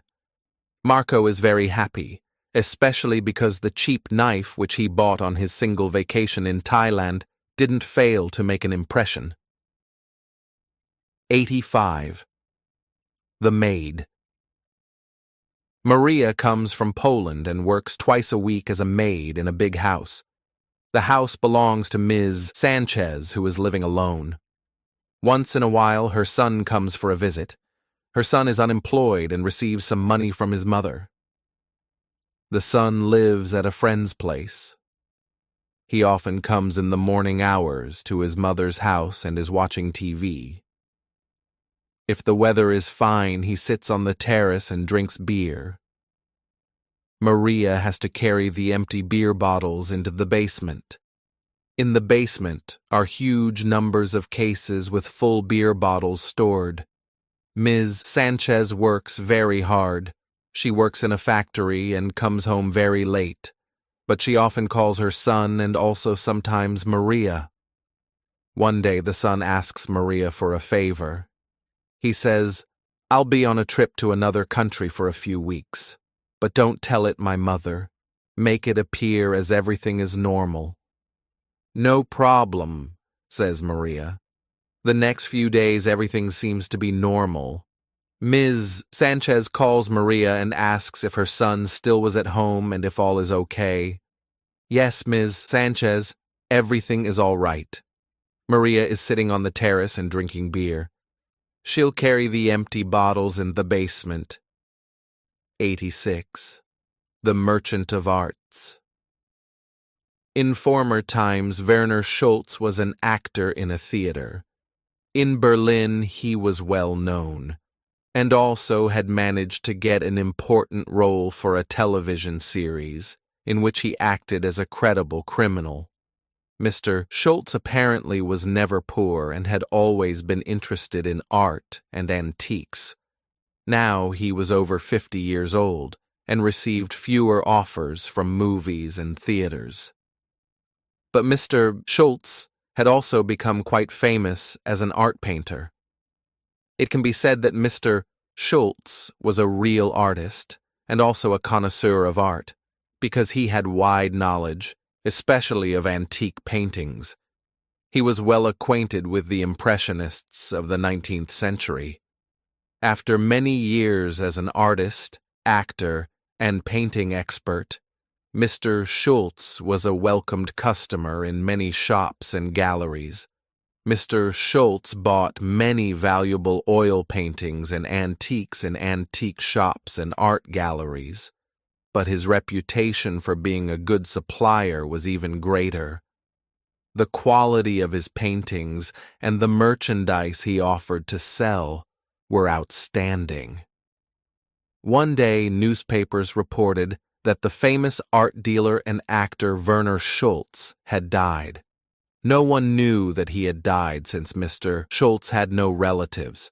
Therefore, journalists were looking for friends and relatives. Recently, journalists found out what they were looking for. Mr. Schultz was a distant relative of Hermann Göring. 87. A New World. To this day, Ben Iglesias has not been able to explain it. What had happened? His life was no worse than before.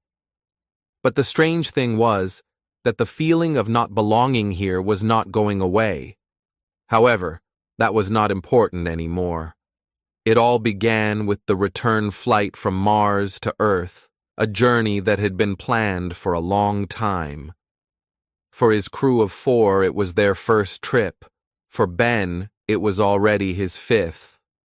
As they entered the Earth's orbit, flickering light appeared for a couple of seconds. Alarm signals were ringing everywhere. And then he lost consciousness. When he woke up, his crew was dead, and the spacecraft was on emergency electricity. But the strangest thing was that the spacecraft had already landed, and all the instruments were dead. It was impossible to see how much time had passed since the accident. The weather, the coordinates, the data of the ship could not be correct. More important was the fact that there was no contact with the base. Everything seemed dead. For a couple of seconds, Ben looked out of the window. Where was the Caribbean Sea? He was supposed to fly over Cuba, but under the ship, everything was yellow and brown. Ben exited the spaceship and saw a white desert until the end of the horizon. It was very hot, and the atmosphere had only 60% oxygen.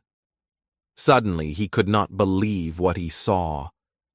Slowly but surely, a group of humans approached. They surrounded him and said nothing. Ben was not afraid because they did not look aggressive but completely different. The people were small, they were women, and a couple of men, and they looked like burned. Were they Australian Aborigines? There was some resemblance, but they were very thin, almost like skeletons and small as children. They gave Ben water and signaled him to follow the group. After a long walk, they came to a valley of stones covered with small holes that were entrances to giant dark caves. From somewhere down there came the sound of water. That was Ben's first impression. How long had he lived here now? Ben estimated that he had already lived with these creatures for about 3 years. At first, the language was the most difficult part. Now they were like his family. His wife was 4 heads smaller than him, but it worked. She always smiled at him. Life was no longer important. Ben felt good. His wife had the eyes of a black cat, and every day she laughed more. She had become pregnant. 88 Airbnb, the mysterious shadow, and a revolver. Anna loves Airbnb. It's already the 3rd time that she spends her holidays in an Airbnb apartment. Anna has rented a large apartment for an entire month. The owner spends most of his time in his room, watching TV. One night, Anna returns home. The television in the owner's room is blasting on high volume. Anna knocks on the door, but nobody answers. She opens the door, enters the room, and screams. Anna stares at the old man who is sitting on the couch. His eyes and mouth are wide open. His head is covered in blood. In his hand, he holds a revolver.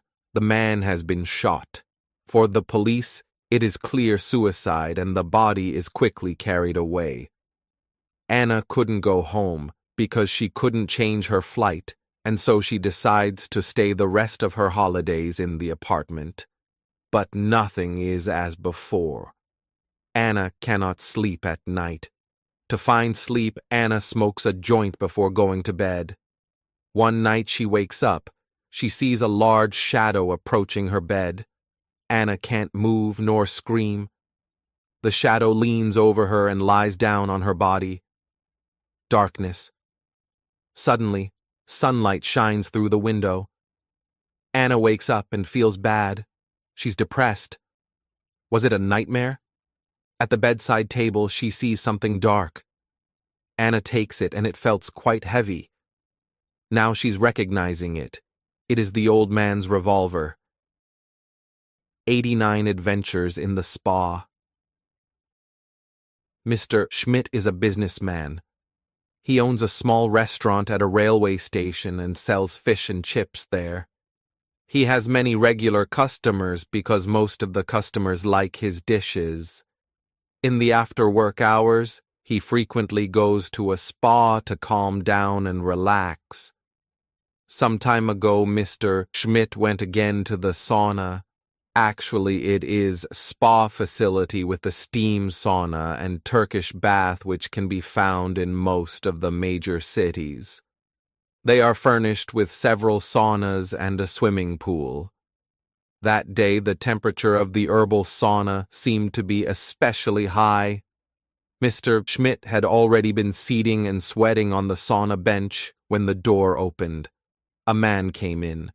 Mr. Schmidt recognized him immediately. It was a customer. However, he didn't like this customer. Once the customer had denounced him because he thought that the restaurant was dirty. The other man also recognized Mr. Schmidt. The man smiled. "Good evening, Mr. Schmidt. How are you?" "Everything is well, thank you," answered Mr. Schmidt. "Sweating cleans the body," said the man. Mr. Schmidt had enough for the day and left the sauna. He went for a shower. This time Mr. Schmidt took a long shower because he had gotten annoyed by the man. After the shower, Mr. Schmidt went into the changing room, a big room with many lockers. The towels were hanging on a hook. Mr. Smith toweled himself. The towel was wet, but he felt better now. Mr. Smith left slowly the sauna area. The client he met in the sauna was standing outside at the door. The man looked at Mr. Schmidt and smiled. "Excuse me, Mr. Schmidt, but you have used and taken my towel." Mr. Schmidt shook his head. "No, I don't think so." "Please have a look at your bag," said the man. Mr. Schmidt opened his bag and pulled the towel out. The other man still smiled. "Look here, in the corner of the towel, I have written some letters with a black pen." H?" asked Mr. Schmidt. "That's me," said the man. Mr. Schmidt gave the towel back to the man. He never returned to the sauna. A religious family. In a small city in southern Spain lives a German family. Ingo is 12 years old. Estefani is 1 year younger. They are both intelligent children and also very modern. They love to play on the internet and are passionate video gamers. Their parents are both educationists. Their father works in the hospital, and the mother is independent and has a small psychiatric office. It is Christmas time, and Christmas songs are blasting out of the shops and supermarkets. Although the siblings are conservatively educated, they don't feel like Christmas. In the last years, when distant relatives visited them, there were a lot of arguments. Last weekend, on a Catholic holiday, a colleague of their father came for a visit. Anyhow, a dispute started. Seemingly, it was about church or religion. The siblings found out that their parents had the intention to go to the Christmas service in the church. An unfamiliar situation because usually the parents never go to church, except on Christmas, though.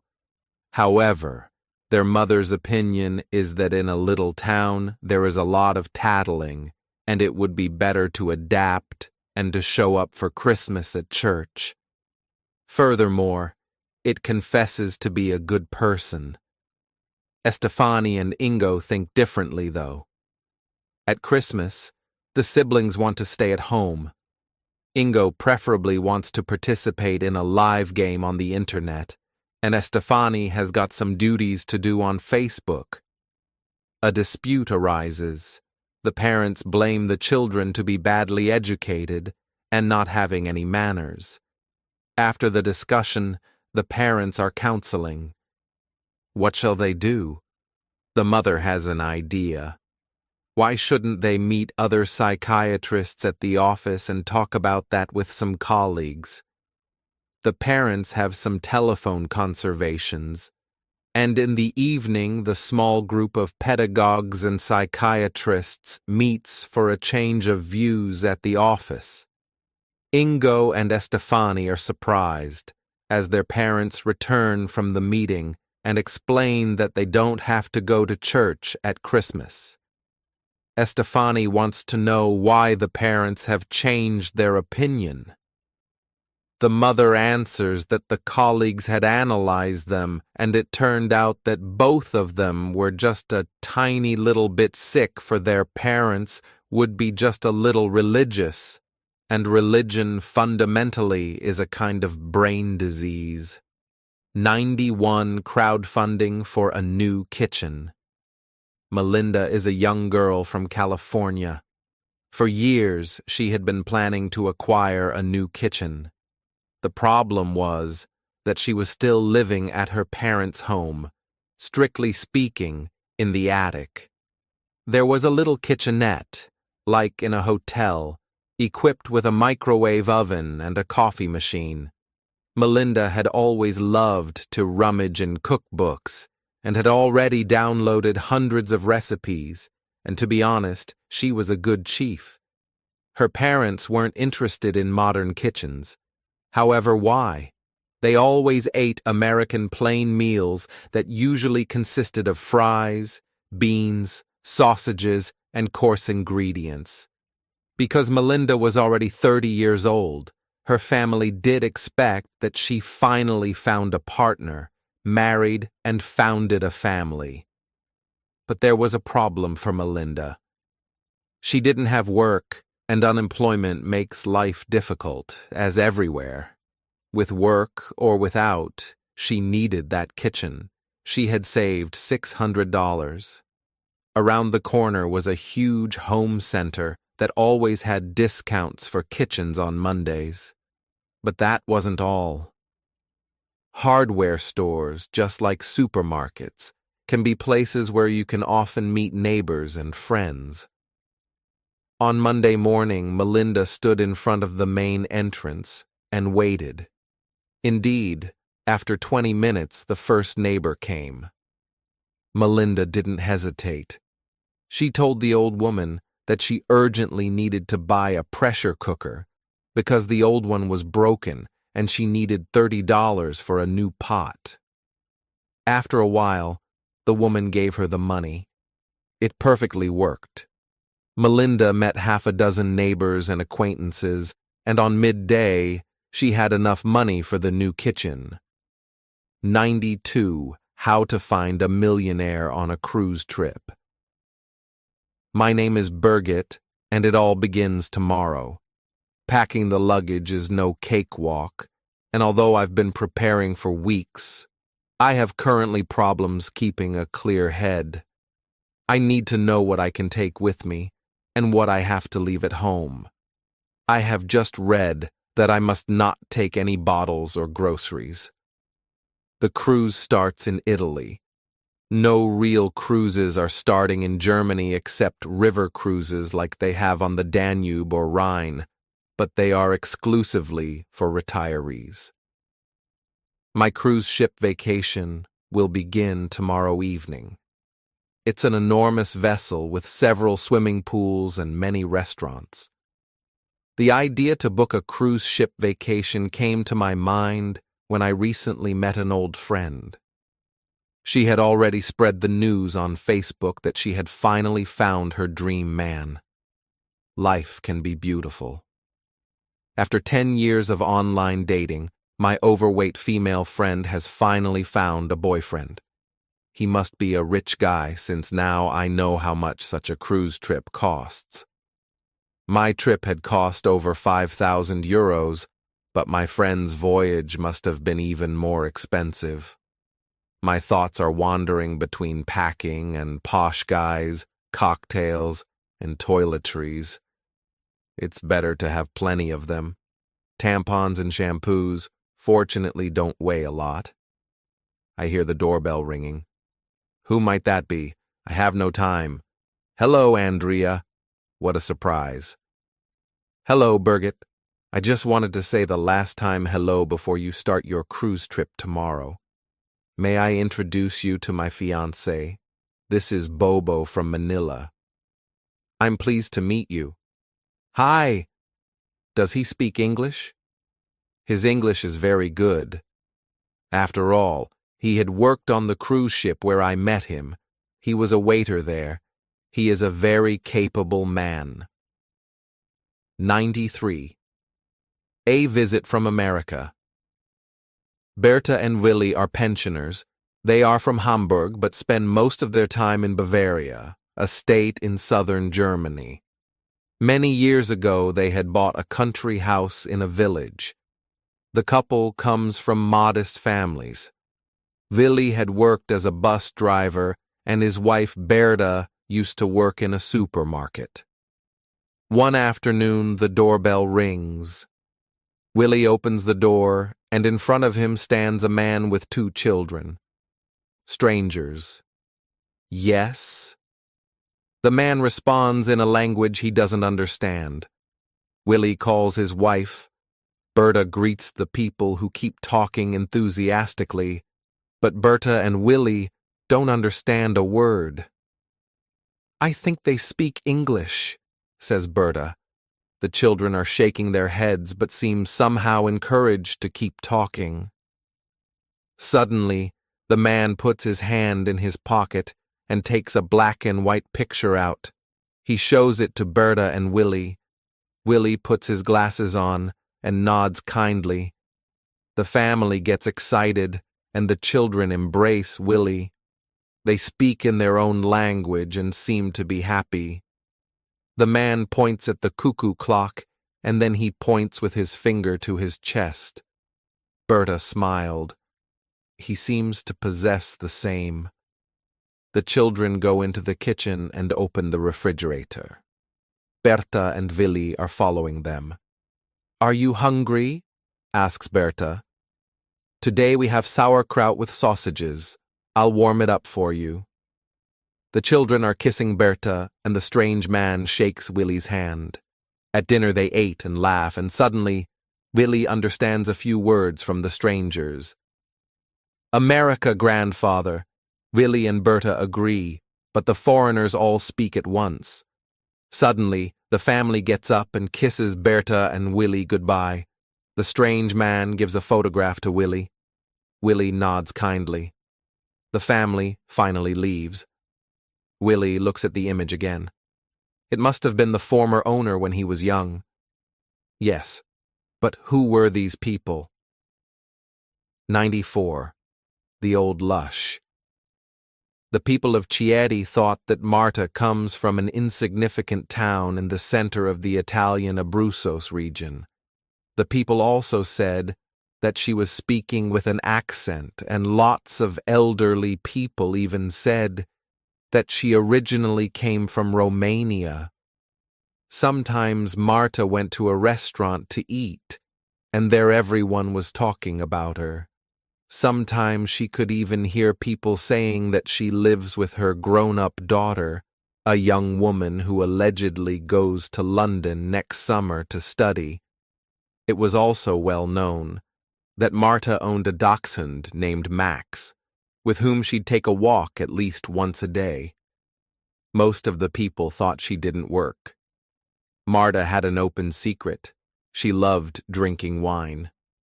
1 to 2 bottles of red wine per day, and she preferred to drink the wine alone.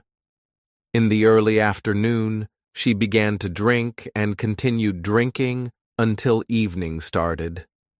Better than going to the pub and losing her reputation there, she thought. She partly had lost her reputation because in the local supermarket, Aldi, she could regularly be seen with a shopping cart full of wine bottles.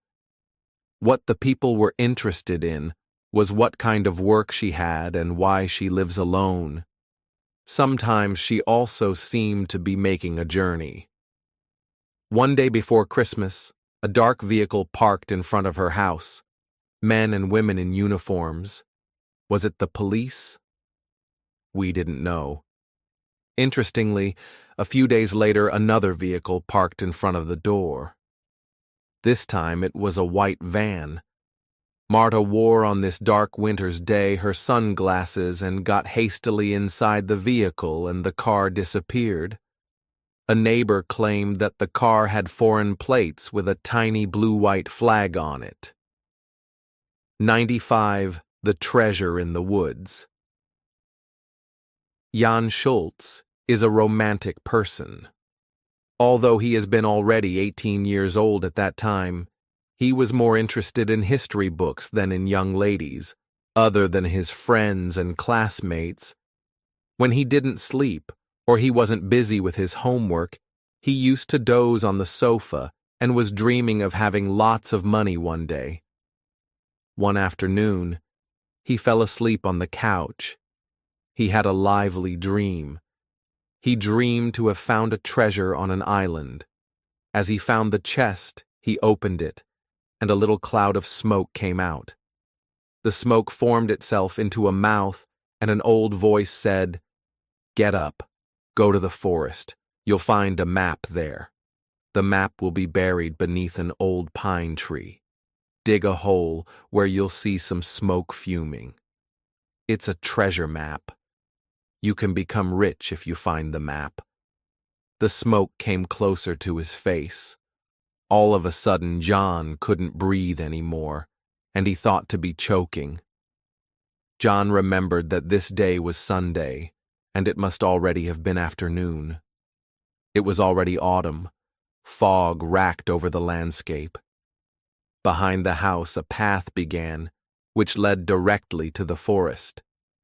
He followed the track, and he didn't even go 100 meters, as he already saw the pine tree, and besides, he could see fine white smoke rising to the sky. Jan dug into the soil and found a little tube, and inside he found a rolled-up scroll. It looked like a Buddhist map or a scroll. He rolled it up and went home. The next day, he went directly after school to a shop where gold and other objects of value could be sold.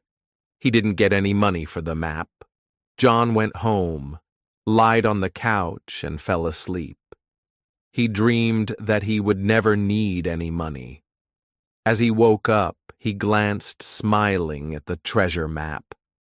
The money and the treasure weren't important to him anymore. 96. Au pair in England. The French parents of Nicole meant well with their daughter. They wanted to send her daughter as an au pair to England to learn English.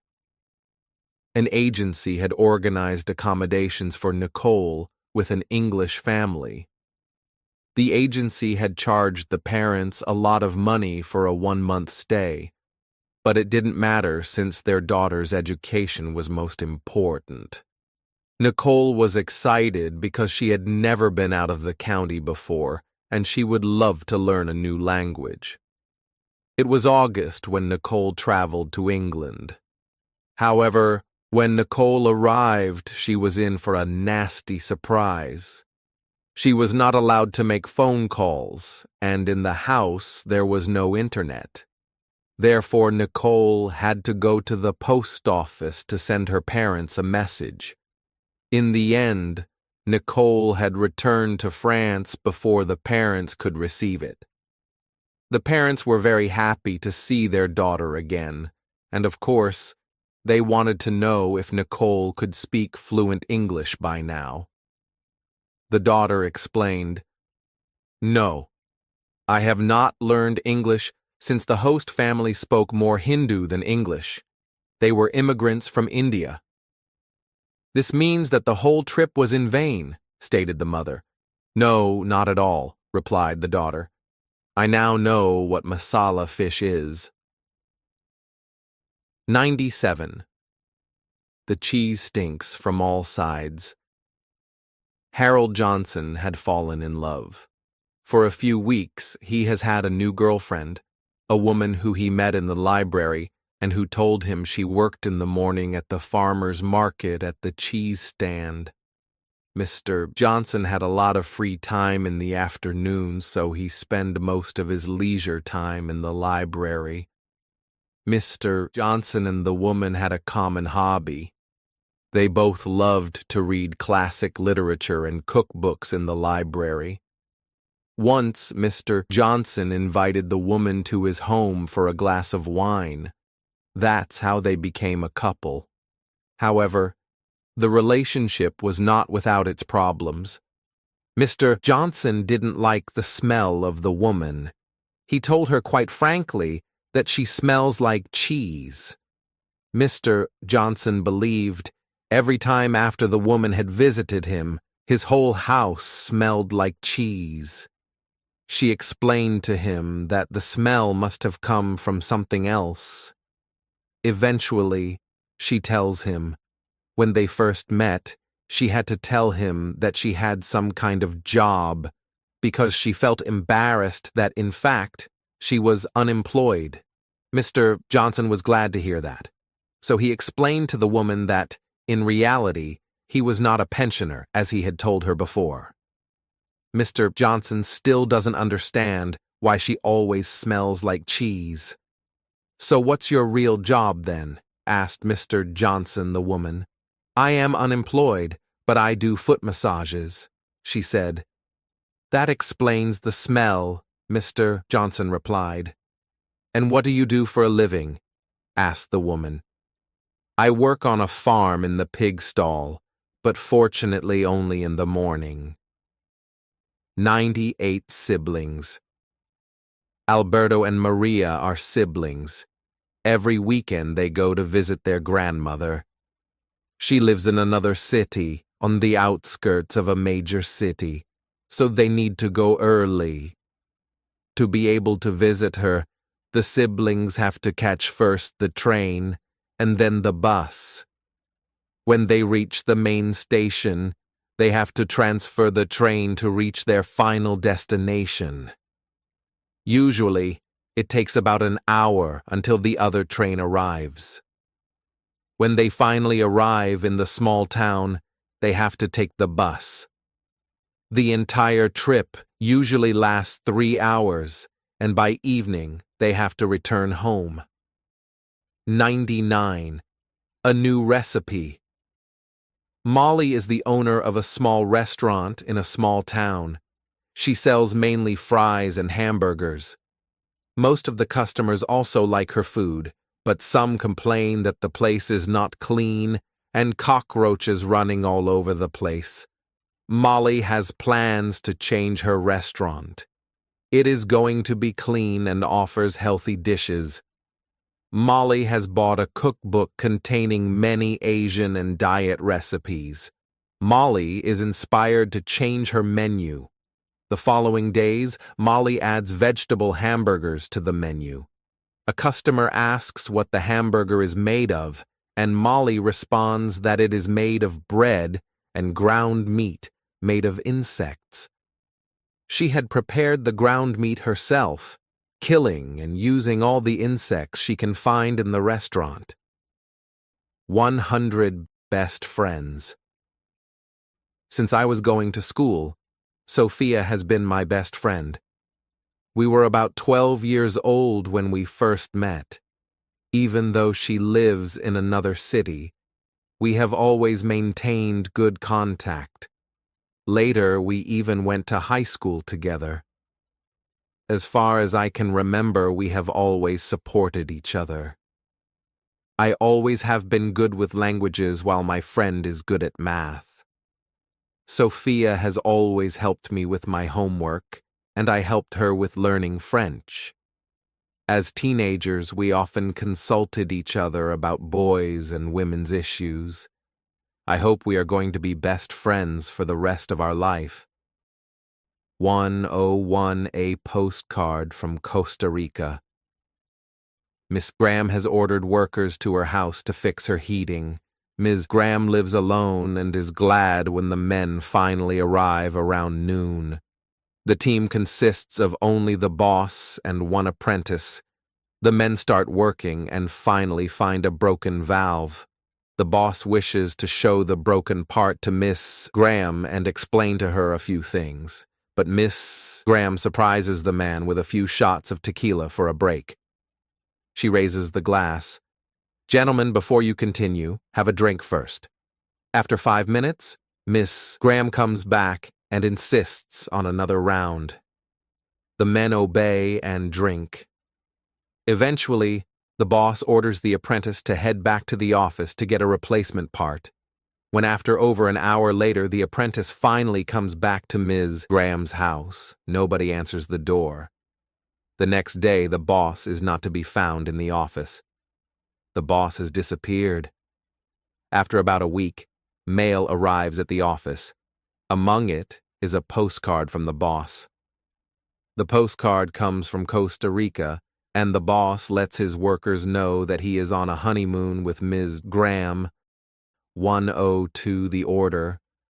A couple from Ohio is on vacation in Miami. They are sitting at a beachside restaurant and are ready to order. Finally, the waiter comes. He brings 2 menu cards and then disappears. The couple looks at the menu and is not impressed. There the man discovers dried-up ketchup remains on the menu and shakes it with disgust. The waiter takes his time to serve other guests first, and finally returns to the table with 2 glasses and water. He holds the glasses with his fingers on the edges, puts them on the table, and disappears again. The woman says to her husband, "I can see his fingerprints on the glasses. That's disgusting. Can you tell the waiter to bring us 2 other glasses?" But then the waiter wants to know why, and we would have a serious discussion. Then ask him if he can bring us 2 closed water bottles. For that, we would need to pay extra. But I have an idea. I think we still have water bottles in the car. I'm going to get them. Good idea. Please also bring the soap and a cloth so we can clean up the table before the waiter returns. 1031 Michelin star is not enough. The 2 brothers, Mark and Michael, are skilled restaurateurs, educated in a restaurant school in Switzerland. Both have already worked in established French restaurants, and also have built a good reputation. 10 years ago, they opened their first restaurant in London. From the beginning, the restaurant went well, and it took only a few years until the restaurant was awarded its first Michelin star. The restaurant becomes famous, and not even 2 years later, they receive a second Michelin star. Last year, the brothers opened a second restaurant in another part of the city. A few months ago, the big shock came. The brothers learned that their first restaurant had only received 1 Michelin star. The second star was denied for unknown reasons. A friend who works for a restaurant magazine revealed to the brothers that they got a star less because they carried their soup in plastic bags from one restaurant to the other. The brothers were very upset. All they could do is try to improve the business and also place new advertising. But somehow, the information that the restaurant was carrying soup outside in bags had leaked to the public. One day, they suddenly saw a sharp increase in their business. More orders than expected came in. The customers came in to buy soup to take away. Every day, it seemed, more requests for soup followed. It looked like the best-selling dish were the soups now. The brothers are convinced that negative news about the restaurant can be very good for business. 104 The allotment. Unknown to many, German culture is also known for its allotments. Outside of the big cities, many people own small allotment plots, which consist of a small garden and a small hut.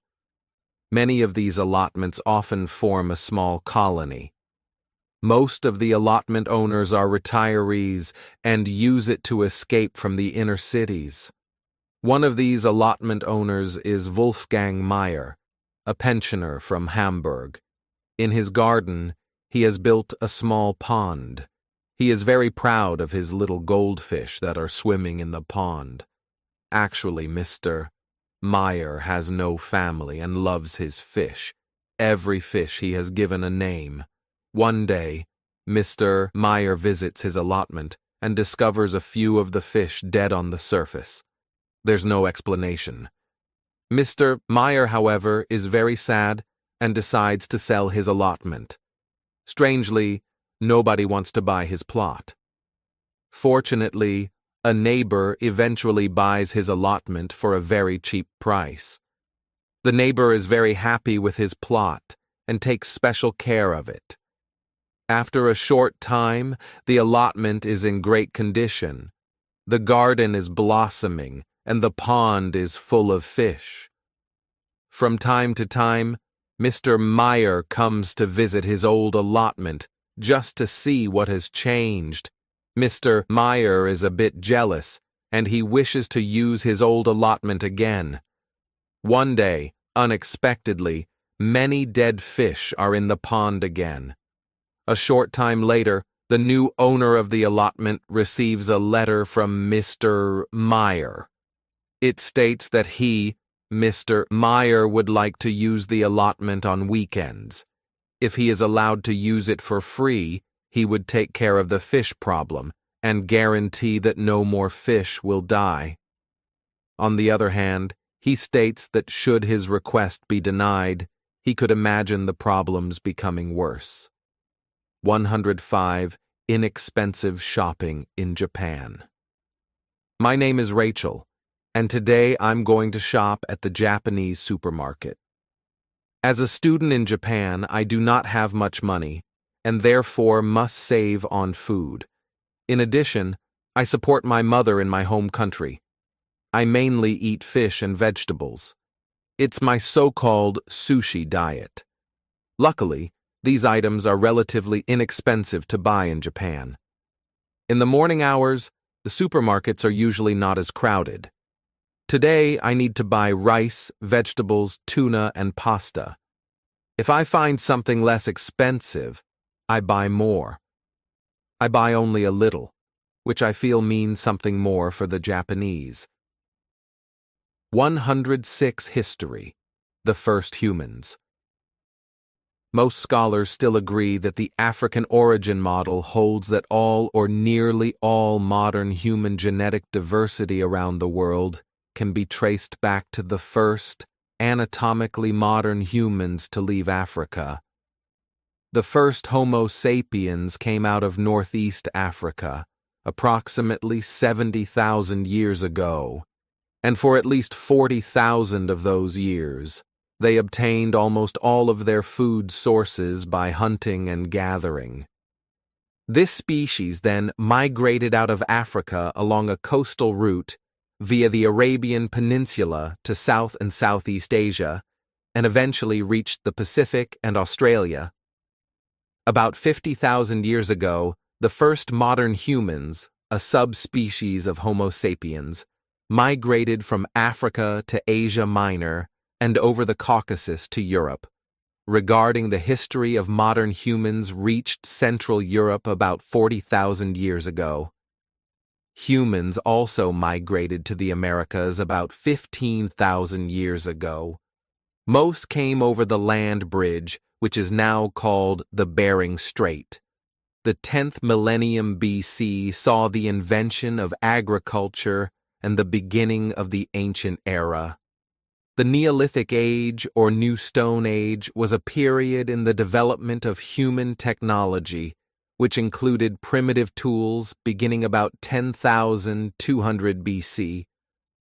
Hunter-gatherers of that time had access to goods and tools that prehistoric hunter-gatherers did not have, due to trade with neighboring tribes and early agrarian societies. Most modern hunter-gatherers could already forge iron, making hunting and cutting tools of stones and bones, which made primitive agriculture and hunting considerably easier. Thank you so much for spending your time with us here on Read and Learn English. We are happy you joined us today, and we hope you enjoyed the story. Every time you read and listen in English, you are taking one more step toward becoming a better English speaker. And remember, reading and listening are two of the most powerful tools for learning any language. Reading helps you learn new words, understand grammar naturally, and see how English is really used. When you read stories, your brain starts to think in English. You begin to see sentence patterns, understand the meaning of words from context, and build stronger vocabulary. Even if you don't understand every single word, your brain is learning and making connections. That's why reading regularly is so important. Listening is just as important as reading. When you listen, you learn how native speakers pronounce words, how they connect their ideas, and what natural English sounds like. You also get used to the rhythm and flow of English, which helps you speak more smoothly and understand conversations in real life. Listening helps your ears and your brain work together, and that makes your speaking and understanding stronger over time. When you combine reading and listening together, like in our videos, you give yourself the best chance to improve. You are training both your eyes and your ears. You are learning spelling, pronunciation, sentence structure, and meaning all at the same time. That's why we created Read and Learn English. Our goal is to help English learners like you improve faster and enjoy the journey. Remember, learning English is not something that happens overnight. It takes time, practice, and patience. But if you keep going, reading a little every day, listening carefully, and practicing what you learn, you will see big progress. You will become more confident, more fluent, and more comfortable using English in your daily life. We believe that stories are one of the best ways to learn. They are fun, interesting, and full of useful language. Through stories, you don't just learn English. You learn about people, cultures, emotions, and life. That's why we choose special stories for you, and why we read them slowly and clearly so you can understand and enjoy them. So, if you liked this video, please click the like button. If you want to see more stories and lessons, don't forget to subscribe to our channel. And if you know someone who is learning English, please share this video with them. Together, we can help more people learn and grow. Thank you again for watching Read and Learn English. Keep reading, keep listening, and never stop learning. We're proud of you, and we're here to support you every step of the way. See you in the next video.